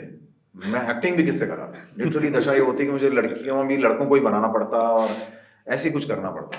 पर फिर अब जितने भी हमारे स्टूडेंट्स हैं एक्टिंग इंस्टीट्यूट के, वही उसमें स्टार कर रहे हैं सबके सब। तो ये मुझे रियलाइज़ हुआ कि यार एटलीस्ट मैं उन लड़कों को बहुत अलग बना पाऊंगा। तो आज वो लड़के अलग हैं, मैं दावे से कह सकता हूँ, क्योंकि उनको उस तरह स्ट्रेन नहीं किया गया है कि बस ये एक्टिंग करो, डायलॉग बोलो और जाओ। वो अब लिटरली यूनिट में फिट होते हैं। तो इसलिए वही असिस्टेंट डायरेक्टर्स हैं, वही प्रोडक्शन में भी हेल्प करते हैं मेरी। पोस्ट प्रोडक्शन डेफिनेटली बहुत डिफिकल्ट सब्जेक्ट है, वो हर इंसान तुरंत नहीं पा सकता। तो अब सीखना शुरू किया है उन लोगों ने अभी। तो स्लो बहुत है प्रोसेस, इसमें कोई दुराई नहीं है। लेकिन वो फिल्म 35 मिनट की बनी अल्टीमेटली जी। और उसको बनाने में मुझे 1.25 साल लग गया। 50 लोकेशंस हैं, 19 एक्टर हैं। तो जब आदमी बहुत तड़प के कोई चीज़ बनाता है ना, तो फिर वो ऐसी हरकतें करता है। कोई भी मुझे कह सकता था कि यार शॉर्ट फिल्म बनानी थी, एक कमरे में खत्म कर लेता, 3 दिन में शूटिंग खत्म हो जाती। हमने तो महीनों शूटिंग की है। 50 लोकेशंस आप समझ सकते हैं कि मैंने शायद 200 लोकेशंस देखी होंगी, तो 50 फाइनल बल्कि 250-300 लोकेशंस देखी होंगी। फिर 4 दीवारी क्षेत्र की थी पूरी कहानी, जो जयपुर का 4 दीवारी क्षेत्र है, जो मेन सिटी, ओल्ड सिटी जैसे कहते हैं। तो इतनी पतली गलियों में, सकड़ी गलियों में, राजा पार्क में, वो राजा पार्क क्या है, वो चौड़ा रास्ता, जौहरी बाजार, किशनपोल बाजार, रामगंज बाजार, इनमें शूटिंग करना मजाक नहीं है, क्योंकि गाड़ी तो जा ही नहीं सकती अंदर। हाँ। तो बाहर ही गाड़ी खड़ी करते थे, सारा इक्विपमेंट वापस अपने कंधों पे डालते थे, फिर अंदर लेके जाते थे उसको, वापस शूटिंग करके शाम को निकलते थे। तो बहुत टफ रहा। तो भीड़ में शूटिंग करना आसान था? मुश्किल था, बहुत मुश्किल था। जैसे क्या दिक्कतें आई आपके साथ में? रोक सकते नहीं ना आप गली का ट्रैफिक तो जी। जबकि फिल्मों में ऐसा है कि आपने परमिशन ले रखी है किसी जगह की, तो आप उधर का ट्रैफिक भी रोक देते हो, इधर का भी रोक देते हो, फिर आप शॉट कर लेते हो। सारे जूनियर आर्टिस्ट होते हैं, आपके ही होते हैं अपने लोग, तो आप जो पासिंग होती है उसे कंट्रोल कर पाते हो। सामने से चले जाते हैं मगर देखते नहीं कैमरा में। आम लोगों को आप शूट करोगे बीच में, तो सब कैमरे में देखते देखते जाते हैं यहाँ से। तो इतना आसान नहीं होता है। लोगों को ज्यादा देर रोक लो तो फिर वो चिल्लाने लगते हैं, साहब ट्रैफिक रोक रखा इतनी देर से इन लोगों ने। तो आसान काम तो बिल्कुल नहीं है। और फिर वो कल्चर क्योंकि किसी शहर में है नहीं, तो लोगों को आदत नहीं है शूटिंग्स देखने की। तो बहुत चीज़ें होती हैं डेफिनेटली, लेकिन मेरी वजह यही रही करने की, क्योंकि देखिए दोनों चीज़ें हो गई। ये तो डेफिनेटली रहा कि काश कमाल के कैमरामैन होते, कमाल के सब डायरेक्टर्स होते, असिस्टेंट डायरेक्टर्स होते, तो अलग ही और लेवल चला जाता। लेकिन या तो आपके पास पैसे हों, बहुत रिसोर्सेज हों, टीम पूरी हो, और या फिर आपके पास प्लानिंग और वक्त हो। दोनों बराबर की टक्कर का है। तो जब आप अपने शहर में शूटिंग करते हैं तो आपके पास प्लानिंग और वक्त होता है। मेरा कैमरा है, मुझे 5 बजे वापस भेजना नहीं है, तो इसलिए आज शॉट नहीं हो सका तो कल करूंगा, कल भी नहीं हो सका तो परसों करूंगा। सनराइज नहीं हुआ तो जब तक नहीं होगा 3 दिन में मैं नहीं करूंगा। आज बदल आ गया तो कैंसिल कर दूंगा शूट, लेकिन शॉट तो वही होगा जो सोचा है। तो इसलिए बस ये जिद रही हमेशा कि यार जब तक ओके शॉट नहीं होगा ना, मुझे नहीं लगेगा कि ये ऑसम शॉट हुआ है, इसमें मैजिक था कुछ, तब तक आप करते रह सकते हो। हाँ, ये डेफिनेटली है कि फिजिबल नहीं है लॉन्ग रन में, क्योंकि आप कितने साल में इतनी सी फिल्में बनाओगे तो फिर क्या फायदा। तो आई जस्ट फेल्ट कि हाँ, लेकिन ये जरूर होता है कि क्वालिटी में वो कॉम्प्रोमाइज नहीं होता, क्योंकि आप अल्टीमेटली जो शॉट वहां पर बॉम्बे में अगर सारी टीम के साथ लेते तो 2 घंटे में ले लेते, या पूरा दिन लग गया उसको शूट करने में। लेकिन लग गया तो लग गया, क्योंकि लोकेशन हमारी थी, लोग हमारे थे, जिनसे हमने लिया था वो भी जान पहचान के लोग थे, तो इसलिए अल्टीमेटली हम बना सके। तो जब, चूंकि आपने एक लंबा आपका करियर रहा है, इतने वर्षों का अपना एक्सपीरियंस रहा, फैमिली सपोर्ट की बात आती है। आपने खुद ने शुरुआत में बता दी थी कि क्या सिचुएशंस रही थी और क्या गिल्ट आपके दिमाग में रहता था कि घर को प्रॉपर टाइम नहीं दे पाए। तो जब नए लोग आपके पास आते हैं जो सीखना चाहते हैं काम को, उनके साथ भी ऑलमोस्ट सेम सिचुएशन होती है कि जो कुछ साल पहले, कई साल पहले आपने फेस की थी, उनके भी दिमाग में चीज़ें रहती होगी कि कैसा इसमें होने वाला है। तो उनके साथ पीछे फैमिली सपोर्ट को आप कितना ज़रूरी मानते हैं? क्योंकि फिल्म लाइन एक ऐसी लाइन है जिसे मतलब मुझे नहीं लगता कि बहुत इक्का दुक्का परसेंटेज अगर मैं कह दूं, तो उसके अलावा बाकी लोग उसमें अपने काम से, अपने फाइनेंशियल कंडीशन से, अपनी मेंटल पीस से सेटिस्फाइड होंगे। तो जो लोग नए आते हैं उनको फैमिली सपोर्ट कितना ज़रूरी है, और साथ में एक एक्टर के पॉइंट ऑफ व्यू से क्या प्रिपरेशन होनी चाहिए, कैरेक्टर को कैसे वो अपने ग्रेस्प करेगा, या खुद पर फिजिकल जो उसका है या उसका अपीयरेंस है, इन सब पर क्या आप कैसे गाइड करना चाहेंगे? देखिए, पहले तो बहुत ही चैलेंजिंग लाइन है, बहुत सैक्रिफाइस करना पड़ता है, क्योंकि फॉर्मेलिटी वैसा है, 12 घंटे की शिफ्ट है, तो कहाँ टाइम है परिवार के लिए। आपकी माता जी को फ्रैक्चर भी हो गया ना, तो आप बीच में शूटिंग छोड़ के नहीं आ सकते, पड़ोसी देखेंगे या रिश्तेदारी देखेंगे।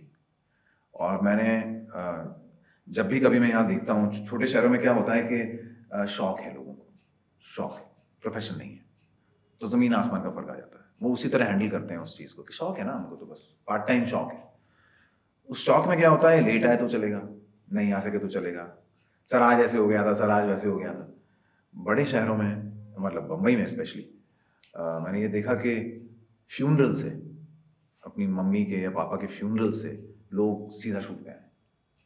और हम भी गए हैं कई बार अटेंड करने, कि पता चला कि 2 बजे फ्यूनरल है, तो हमने प्रोड्यूसर से कह के 1:30 बजे छुट्टी ली सब लोगों ने, सारा सेट पहुंचा, फ्यूनरल हुआ और सब लोग वापस आधे घंटे 1 घंटे में निकल गए। उसमें वो भी था जिसकी मम्मी का फ्यूनरल होना है। तो बाल तो कहाँ से कटा सकता है, क्योंकि वो कैरेक्टर में है, तो कंटिन्यूटी है। तो वो वापस आता था और अब कॉमेडी सीन करना है। तो इसलिए बहुत बहुत कॉम्प्लेक्स है फैमिली के साथ इंटरेक्शन।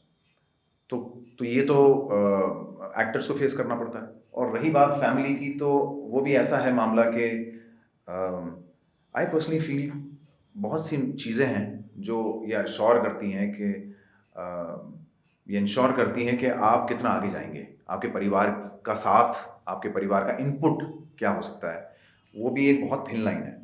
कुछ लोग ऐसे बैकग्राउंड से आते हैं कि जहाँ उनको ऐसा महसूस होता है कि भाई पैसे नहीं थे, स्ट्रगल बहुत करना पड़ा। कुछ लोग ऐसी जगह से आते हैं जहाँ पर वो गोल्डन स्पून लेके पैदा हुए हैं। तो कई बार मुझे ऐसा लगता है फैमिली का भी एक रोल है, जो अब मुझे महसूस होता है जब स्टूडेंट्स आते हैं हमारे इंस्टीट्यूट में। आई ऑलवेज टेल देम, थोड़ा सा ना स्टार्व्ड रखो बच्चों को, अगर इस लाइन में कुछ कराना है तो थोड़ा सा स्टार्व्ड रखो उनको, थोड़ा सा ना कमी महसूस हो चीज़ों की, तो शायद ज़्यादा तरक्की करेंगे।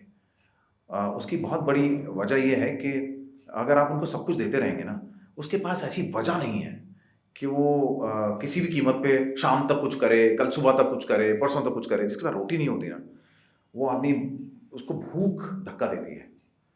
किसी भी हालत में काम चाहिए, किसी भी हालत में मिलना है। तो मेरे ख्याल से जो अमीर ज़्यादा वहाँ जाते हैं गोल्डन स्पून के साथ, उन्हें भी ये थोड़ा समझना चाहिए, समझना पड़ेगा फैमिली को भी, कि अल्टीमेटली पहले तो चैलेंजेस हैं, सो तो हैं, मगर आपको फिर भी उनको थोड़ा पुश करना चाहिए। क्योंकि वैसे तो आप हैं ही, कुछ बहुत मेजर ब्लंडर हो जाएगा, पैसे की कमी हो जाएगी, तो you will always help them. मगर अगर दिमाग में ये बात है कि यार मुझे ही करना है, मुझे ही बंदोबस्त करना है, रेंट का क्या होगा, कल के खाने का क्या होगा, कैसे सर्वाइव करूंगा, मैंने उन लड़कों को ज़्यादा तरक्की करते हुए देखा है।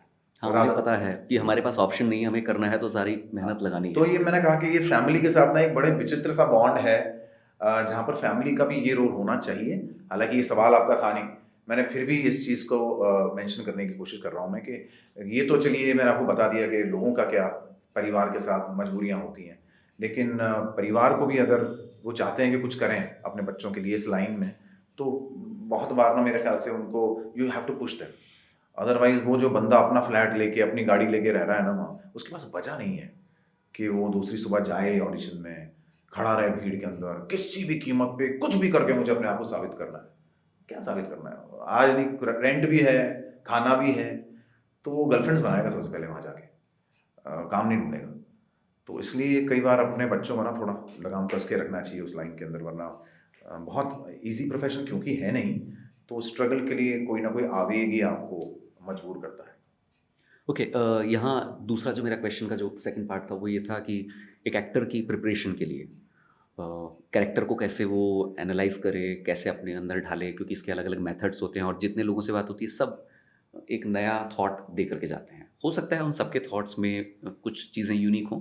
आपको क्या लगता है? दूसरा, पर्सनल अपीयरेंस जो होती है, क्योंकि कुछ लोगों का ये मानना होता है कि एक्टिंग कर रहे हैं तो हमें बहुत चॉकलेटी चेहरा होना चाहिए, हमें जिम में जा कर के अपना 6 पैक या आजकल तो 8 पैक ये कुछ बनाना पड़ेगा। क्या लगता है आपको एक्टर के लिए दोनों ही एस्पेक्ट्स में प्रिपरेशन कैसी होती है? देखिए, मेंटल प्रिपरेशन का तो हर इंसान का फंडा अलग है ना। ये तो एक इस आर्ट फॉर्म की ट्रेनिंग पे डिपेंड करता है, या आपने किस तरह से एक्सपीरियंस, मतलब you come a full circle sometimes. अब जैसे आज मैं एक्टिंग करने जाता हूँ कहीं, या किसी कोई रोल को अप्रोच करता हूँ, तो ज़रूरी नहीं है कि मैं बहुत रिहर्स करके जाऊँ, क्योंकि जब आप बहुत सारा काम कर लेते हैं तो कई बार उसका फ्लॉ भी दिखने लगता है बहुत प्रिपरेशन का, क्योंकि आप फिर थोड़े कम रियल लगेंगे। जी। क्यों? क्योंकि सधा हुआ हर इंसान बोलता नहीं है आम जिंदगी में, लेकिन वहां कोई गलती करता नहीं है। फंबल हो जाए तो डायरेक्टर कट बोल देता है, तो फिर वो रियल नहीं लगते हैं, वो रामलीला लगती है कभी कभी। साफ लगता है कि कोई भी कैरेक्टर गलती नहीं करता किसी भी तरीके की, कोई पॉज नहीं है, विचार किए बिना बोलते हैं। तो समटाइम्स आई फेल्ट कि जब बहुत सारा काम करने लग जाते हो आप, तो फिर आप इतने कॉन्फिडेंट हो जाते हो कि इस बात का डर नहीं लगता कि मैं वहाँ क्या करूँगा। अब आपको पता है कि कर तो लूँगा ही। आपने मान लीजिए 1000 एपिसोड ऐसे कॉप कर लिए, अब आपको मालूम है नींद में भी कर लूँगा, तो फिर आप कुछ और ट्राई करते हैं। तो बहुत बार ऐसा भी होता है कि आप भी अप्रोच करते हैं कि नहीं, आज प्रिपेयर करके नहीं जाऊँ, वहीं सोचूंगा, वहीं महसूस करूंगा कि क्योंकि जब आप रट के जाते हैं ना तो आप महसूस कम करते हैं थोड़ा, क्योंकि मालूम तो है। चौपाई बोल रहे हो आप तो क्या याद करना, पहाड़ा बोल रहे हो 2 का 3 का, टेबल बोल रहे हो, क्या है सोचना पड़ता है उसमें, वो तो रटा हुआ है ना, सोचना थोड़ी पड़ता है। तो इसलिए कई बार आप फिर उसको अवॉइड करते हो। तो ये एक टेक्निक है, तो वो आपको धीरे धीरे समझ में आती है। अलग अलग एक्टर्स के लिए अलग अलग होती है। कुछ लोग रेस्टेड होते हैं तब सही फील करते हैं, कुछ लोग अपने आप को कंटिन्यूसली स्ट्रेस में रखते हैं कोई सीन करने के लिए। तो सबकी अलग अलग मापदंड हैं, अलग अलग तरीके हैं करने के। तो इसकी कोई एक यूनिवर्सल परिभाषा तो नहीं है, बट देन मेरे ख्याल से एक चीज़ ज़रूर कॉमन है कि हर इंसान अपने अंदर से कैरेक्टर ढूंढता है। बाहर से ले लो तो कैरिकेचर हो जाता है डेफिनेटली। ऐसा भी है कि लोग गांधी प्ले करें, नेहरू प्ले करें, तो देखते हैं कि वो कैसे बात करते थे, क्या करते थे। लेकिन जब आप कोई किरदार करते हैं तो कई बार डायरेक्टर भी इस बात के लिए अलाउ करते हैं कि यार देखें तो सही करता क्या है, क्योंकि वो अपने अंदर से कुछ ऐसा ढूंढ के आएगा जो उस करना उसी को है। तो तुम अगर उसकी उंगलियां उठनी चाहिए, आईब्रो यहाँ उठनी चाहिए, तू यहाँ पर ऐसे टर्न करेगा, वैसे करेगा, तो भारी पड़ता है, क्योंकि अल्टीमेटली करेगा तो उसका शरीर ही। तो दिमाग में तुम कितना घुसा दोगे कि वो एग्जैक्टली बॉडी लैंग्वेज तुम्हारी जैसी हो जाए, तुम्हारे जैसा सब कुछ हो जाए। तो कई बार ये तलाशना पड़ता है कि ये कैसे करेगा उस चीज़ को। उसके लिए एक्टर को तलाशना पड़ता है कि मैं होता तो क्या करता। तो वो प्रोसेस ज़्यादा फिजिबल है। लेकिन फिर उसके लिए जैसे मैंने आपसे कहा थोड़ी देर पहले कि ये तभी हो सकता है जब वो सेंसिबल हो। एक एक्टर को इंटेलिजेंट होना बहुत ज़रूरी है। ये ऐसी लाइन नहीं जैसी दिखती है। कई बार लड़के ये सोचते हैं जब कुछ नहीं हो रहा हो ना तो एक्टर बन जाओ यार, इतना उनको आसान लगता है। एंड आई फील कि देखिए आप जब with due respect to everybody, लेकिन आप जब एकेडमिक्स में होते हो, कोई जॉब करते हो, कोई ये वो काम कर रहे हो आप जो हज़ारों ने पहले किया है और हज़ारों बाद में करते रहेंगे। ये कोर्स बहुतों ने किया है, ये एग्जाम बहुतों ने, हज़ारों लाखों लोगों ने पास किया है। फिल्म बड़ी विचित्र आर्ट फॉर्म है, लिखना बड़ी विचित्र आर्ट फॉर्म है। जो नहीं है वो क्रिएट करना है। तो उसके लिए तो सुपर इंटेलिजेंट आदमी चाहिए जो हवा में से आइडियाज पकड़ सके, उसको कागज पर रख सके, जो कागज से कुछ पकड़ सके और उसको फिल्म पे पोर्ट्रे कर सके। आसान काम तो नहीं है। तो इसलिए मुझे लगता है कि एक्टर का तो काम बहुत मुश्किल है, कि जो है ही नहीं वो बनना, वो करना। तो ऐसे ऐसे मुझे लगता है कि बहुत तरह तरह के अप्रोचेस हैं। और दूसरा जो पर्सनल खुद का इम्प्रूवमेंट एक एक्टर के लिए, आप जो फिजिकल लेवल पे कह रहे हैं, हाँ जी, हाँ। अब बहुत वक्त से आप बहुत सारे बड़े बड़े कास्टिंग डायरेक्टर्स के इंटरव्यूज देखेंगे आजकल, तो बहुत वो इस चीज़ से नाराज हैं और डिससेटिस्फाइड हैं कि यार सारे ही मत बॉडी बिल्डर बन के आओ यार, वो सारे बाउंसर लगने लगे। हाँ, आप चाहे माइथोलॉजिकल प्रोग्राम कर रहे हो वहाँ पर भी आपको हाँ, ये विचित्र है कि श्री कृष्ण बांसुरी ऐसे लेके खड़े हैं और उनका डोला दिख रहा है इतना बड़ा यहाँ से, वो कृष्ण नहीं लगता है, क्योंकि सुडौल शरीर, एक सौम्यता होती है भगवान बनने वाले इंसान में जी। रामचंद्र जी बने हुए हैं, एब्स दिख रहे हैं यहाँ से वहां तक, नसें दिख रही हैं हाथ की सारी। अब कभी देवता लग नहीं सकते किसी एंगल से, तो तुम गरीब तो क्या ही लगोगे, ग्रामीण तो क्या ही लगोगे, प्रिजनर तो क्या ही लगोगे, बीमार तो क्या लगोगे। तुम्हारा बॉडी सब चीजों के बीच में हिंड्रेंस है, बिकॉज तू ज्यादा से ज्यादा कमांडो बन सकता है। कमांडो भी ऐसे नहीं होते जी, आपने देखा होगा, कमांडो तो बहुत स्लिम होते हैं, हाँ, बहुत स्लिम होते हैं। उनके तो कहीं कुछ नहीं दिख रहा होता कि हाँ, इतना आगे चेस्ट है। जनरली बॉडीगार्ड में फिर भी आपको दिख बस। जाएंगे, क्लब वगैरह में बाउंसर्स हाँ, वगैरह के अंदर bouncers। वो जरूर वो मिल जाएंगे। सो ये बहुत विचित्र है कि अगर आप अभिनेता बनना चाह रहे हैं तो जब भी तुम्हारी बॉडी चेंज हो जाएगी बहुत ज्यादा, तुम्हारी तो तगड़ी लिमिटेशन हो जाएगी, फिर क्या ही पोर्ट्रे करोगे। अगर चलिए ऐसा है कि किसी रोल के लिए मुझे तैयार होना है तो यार हो जाएगा, कुछ 1 साल का गैप दे दो उस इंसान को कि भाई तू 1 साल में बॉडी बना, इसके लिए चाहिए। मगर बॉडी बन गई और वो इतनी ह्यूज बन गई तो तुम किसी भी रोल में फिट नहीं होगा। ऐसा आदमी तो रोमांस करता हुआ भी अजीब लगता है। तो ऐसा लगता है कि हाँ, किसी पहलवान को आप खड़ा कर दो और वो कहे कि मैं तुम्हारी आंखों में देखता हूँ, तो ऐसा लगता है पहले ही देखते पहले कि ये इसका बॉडीगार्ड है कि इसका लवर है कि ये है क्या भला। तो आई जस्ट फील कि अब ये थोड़ा समझने वाली बात है कि फिटनेस पे ज़्यादा ध्यान दें तो अच्छा है। पेट अंदर हो आपका, चेस्ट थोड़ी सी आगे रहती हो, आप स्लिम से आदमी हो, कुछ भी पहनो तो। अदरवाइज वैसे भी वो सेल्फ ऑब्सेस्ड हो जाते हैं। आप देखिए ऐसे एक्टर्स को जिनकी बॉडी है ना, वो बार बार बेवजह बनियान खोलना चाहते हैं। आप स्ट्रगल भी करने जाओगे, मिलेंगे लोग जाके प्रोड्यूसर से, तो वो ये इंश्योर करके जाते हैं कि मैं इतना टाइट यहाँ से पहन के जाऊँ, इतना टाइट, सेल्फ ऑब्सेस्ड हो जाते हैं बहुत ज़्यादा। उनके लिए शरीर पहली चीज़ है। और जब मैं देवानंद साहब से काफ़ी क्लोज रहा, कई बार बात करता था, तो हमेशा ये बात कहते थे मुझे कि अगर किसी इंसान को एंटर हुआ और तुम्हारी उसकी आंखों में आंखें डाली तुमने और वहीं ना अटक गए तुम, पहले बॉडी पे नजर गई कि क्या डोले हैं, वो हीरो मटेरियल नहीं है, फिर मज़ा नहीं है। अभिनेता की तो आंखों में बात होनी चाहिए। वो आया, आप उसको देखते रह गए कि क्या देखता है, क्या बात है उसकी व्यक्तित्व में, वो एक अलग बात है। और आते पहले आप सिर्फ ये प्रेज कर रहे हो कि अरे ऐसे कैसे बना ली तूने, इतनी कितना प्रोटीन खा गया, तो वो फिर कहीं ना कहीं शायद वो एक नमूना है, एक सैंपल है, एक मॉडल है, जिसको मतलब आप शर्ट पहनाओ, उसकी फोटो खींचो, किसी ऐड में डाल दो, हैंगर है बेसिकली। तो कई बार मैं जानता हूँ कि बड़ा कॉन्ट्रोवर्शियल सा हो जाएगा, लोग बाग ये कहेंगे यार तू तो बनाता नहीं है और हमको कह रहा है करके देख तू जिम में। But then I always felt कि नहीं, maybe I will also not like my body, अगर वो इतनी ज़्यादा नसें दिख रही हों और इतना ज़्यादा मैं ऐसा दिख रहा हूँ कि, तो हमेशा मुझे तो ऐसा लगेगा कि मैं हर रोल में फिट नहीं हो पाऊंगा फिर। तो इसलिए जब आप कमांडो बनते हो तो भी बॉडी की ज़रूरत नहीं है, आप पुलिस वाला बनते हो तो भी बॉडी की ज़रूरत नहीं है, आप नेवी का आदमी दिखाओ बॉडी की ज़रूरत नहीं है, क्योंकि नहीं है ये लोग वाकई ऐसे जो बाकी कमांडोज हैं इस देश के, किधर यार इतनी बड़ी बड़ी चेस्ट हैं, उल्टा चलना भारी पड़ जाएगा ऐसे आदमी का, जो चलता ही ऐसे हो, वो क्या ही भाग लेगा, चढ़ जाएगा, कूद जाएगा, वैसे बहुत लिमिटेशन हो जाती है।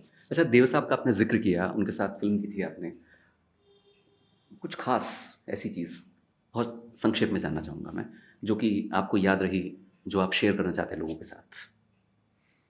अच्छे इंसान, बहुत अच्छे इंसान, बहुत आम इंसान, जिसके दिमाग में नाम चढ़ जाता है ना, स्टारडम चढ़ जाता है, फिर उसकी ग्रोथ रुक जाती है। तो ये ऐसे लोग थे जिनके साथ रहना ही बस सीखना है। एक्टिंग स्कूल थे अपने आप में। हाँ, इंसानियत के स्कूल थे पहले, फिर समझ में आया था कि इतने बड़े लोग क्यों हैं। उनसे जो मिलके निकले, आप जैसे कह रहे हैं, कोई एक बात मैं बताऊं, हर इंसान को एक गलतफहमी थी कि वो उनसे सबसे ज़्यादा क्लोज है।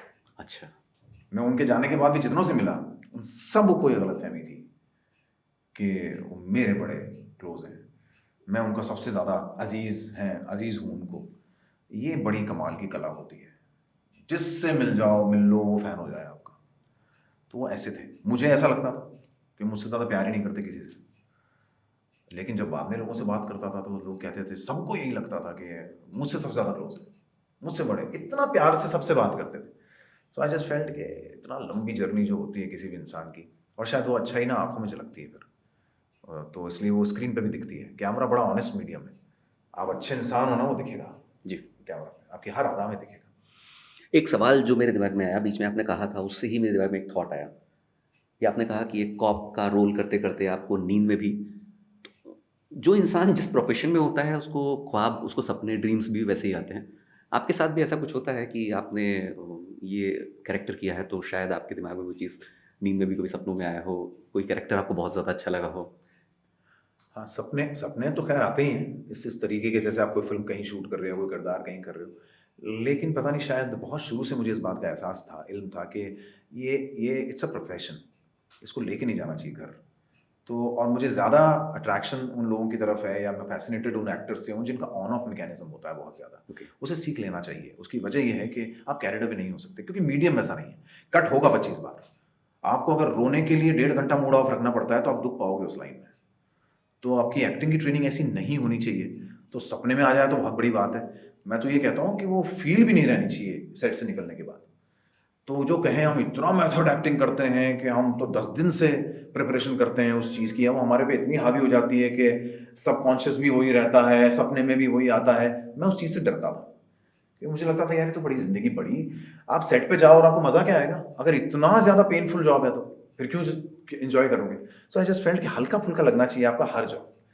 अगर आप क्रिकेट खेलते हो और आप वर्ल्ड कप खेल रहे हो, अगर आपने एंजॉय नहीं किया, भारी है आपके लिए, फिर आप खेल भी नहीं पाओगे, रिजल्ट्स भी नहीं दे पाओगे। तो इसलिए किसी भी प्रोफेशन में हो, कितना भी प्रेशर हो, अंडर प्रेशर हो, काम कितना भी मुश्किल क्यों ना हो, आपको उसको लाइट बनाने की आदत होनी चाहिए। तो जब ऐसा हो कि आपको अपना प्रोफेशन इतना आसान लगे कि आप उसको सर पे लेके ना घूमते हो, तभी आप उसको एंजॉय कर सकते हैं। ओके, एक सवाल और आखिरी सवाल, क्राइम पेट्रोल, सावधान इंडिया, इसमें आपने पुलिस की भूमिका निभाई है और अक्सर अपराधियों को पकड़ते हुए आप दिखाई देते हैं।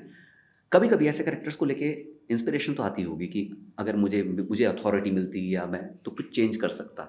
आपको लगता है कभी ऐसा कि हाँ, मुझे कुछ बदलाव अगर लाने का मौका मिले तो मैं ऐसा कुछ करूँ?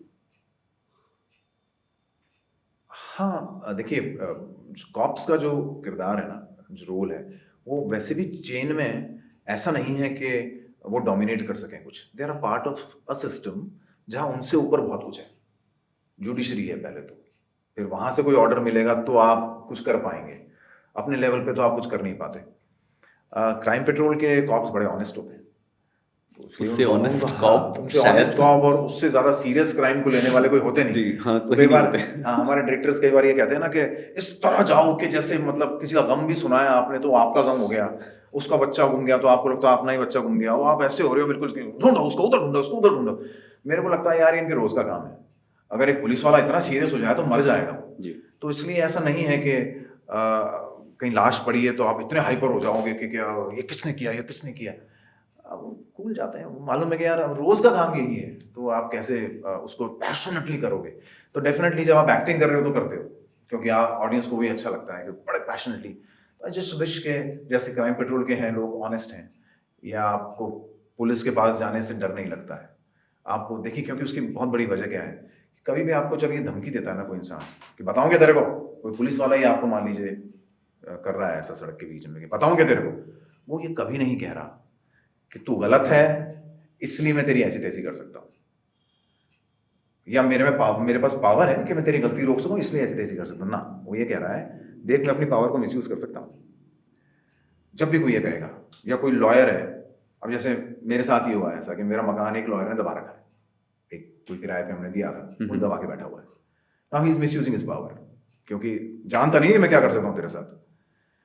देन आई रियलाइज्ड कि ये नहीं कह रहा है कि तू गलत है इसलिए मैं तेरे को अंदर करवा दूंगा या मैं कुछ करवा दूंगा। वो साफ कह रहा है कि मुझे मेरी पावर को मिसयूज करना आता है, मैं तेरे ऊपर फॉल्स केस करवा सकता हूं, वो जो एक धारा है मैं उसका गलत इस्तेमाल कर सकता हूं, तो इसलिए तू दुख पाएगा। फिर तो जब भी कोई धमकी देता है हिंदुस्तान में कोई किसी को, करूंगा तेरे सामने केस करूंगा, अभी जाऊंगा पुलिस बुलाऊंगा, वो क्या कह रहा है, वो यही कह रहा है कि अगर मैंने बुलाया तो मैं कुछ ऐसा बोलूंगा जो तेरे पे भारी पड़ेगा।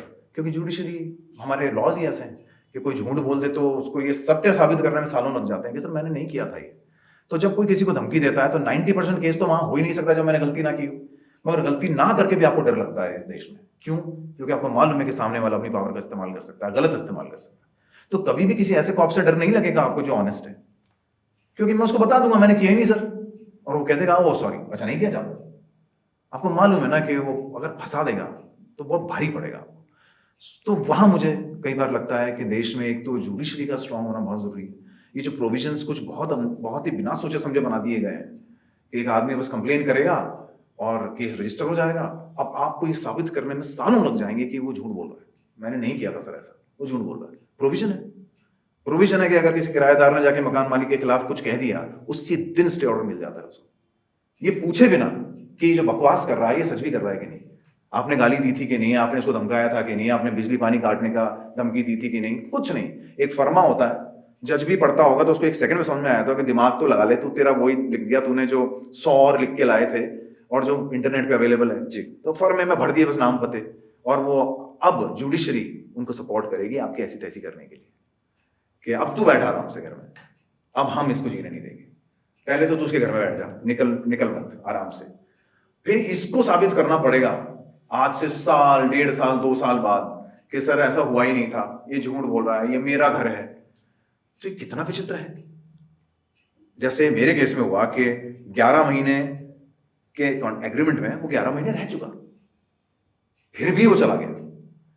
अब ये बात कहने के लिए कि सर ये कह रहा है कि मुझे जबरदस्ती निकालना चाहता है, अरे रह तो लिया, अब क्या निकालना चाहता है? 11 महीने के एग्रीमेंट में 11 महीने रह लिया ना, तो अब क्या निकालना क्या चाहता है? मतलब तुझे तो 11 महीने से पता था तुझे निकलना है, मगर कोई प्रोविजन नहीं है कि उस वक्त कोई सुनेगा या इस बात को। तो अगर आपको ये बात कहनी है तो आपको उसके लिए 1.5-2 साल इंतजार करना है। सो फर्स्टली आई फील कि एक तो जुडिशरी थोड़ी प्रॉम्प्ट हो, लोगों की जिंदगियां निकल जाती हैं एक केस लड़ते, और कभी बार तो पोता उस केस को लड़ रहा है 20 साल, तो हमारी जुडिशरी में सजा सब पाते हैं। वो तो जब पाएगा तो पाएगा, 18 साल तक एक मर्डर खुला घूम रहा है, तो आपने उस परिवार की जिंदगी नर्क से बदतर कर दी जो जिसकी हत्या हुई है उसके परिजन है, क्योंकि अब वो ज्यादा खतरे में है। तो आई जस्ट फील कि सजा सब पाते हैं। हमारे यहाँ न्याय की परिभाषा ये है कि वो जिसको मिलेगा सो मिलेगा, लेकिन शुरू की सजा तो सब पाएंगे। हाँ, कुछ लोग कहते हैं कि गलती उसकी होती है जो भुगतता है। बस बल्कि क्रिमिनल्स तो उसको इस्तेमाल कर रहे हैं जी। क्योंकि मालूम है कि अगर आज उसने किसी के सामने कुछ किया, मर्डर कर दिया, तो जनता उसकी ऐसी की तैसी उसी वक्त कर सकती थी, मगर अगर वो कोर्ट चला गया तो अब वो 18 साल आजाद घूमेगा।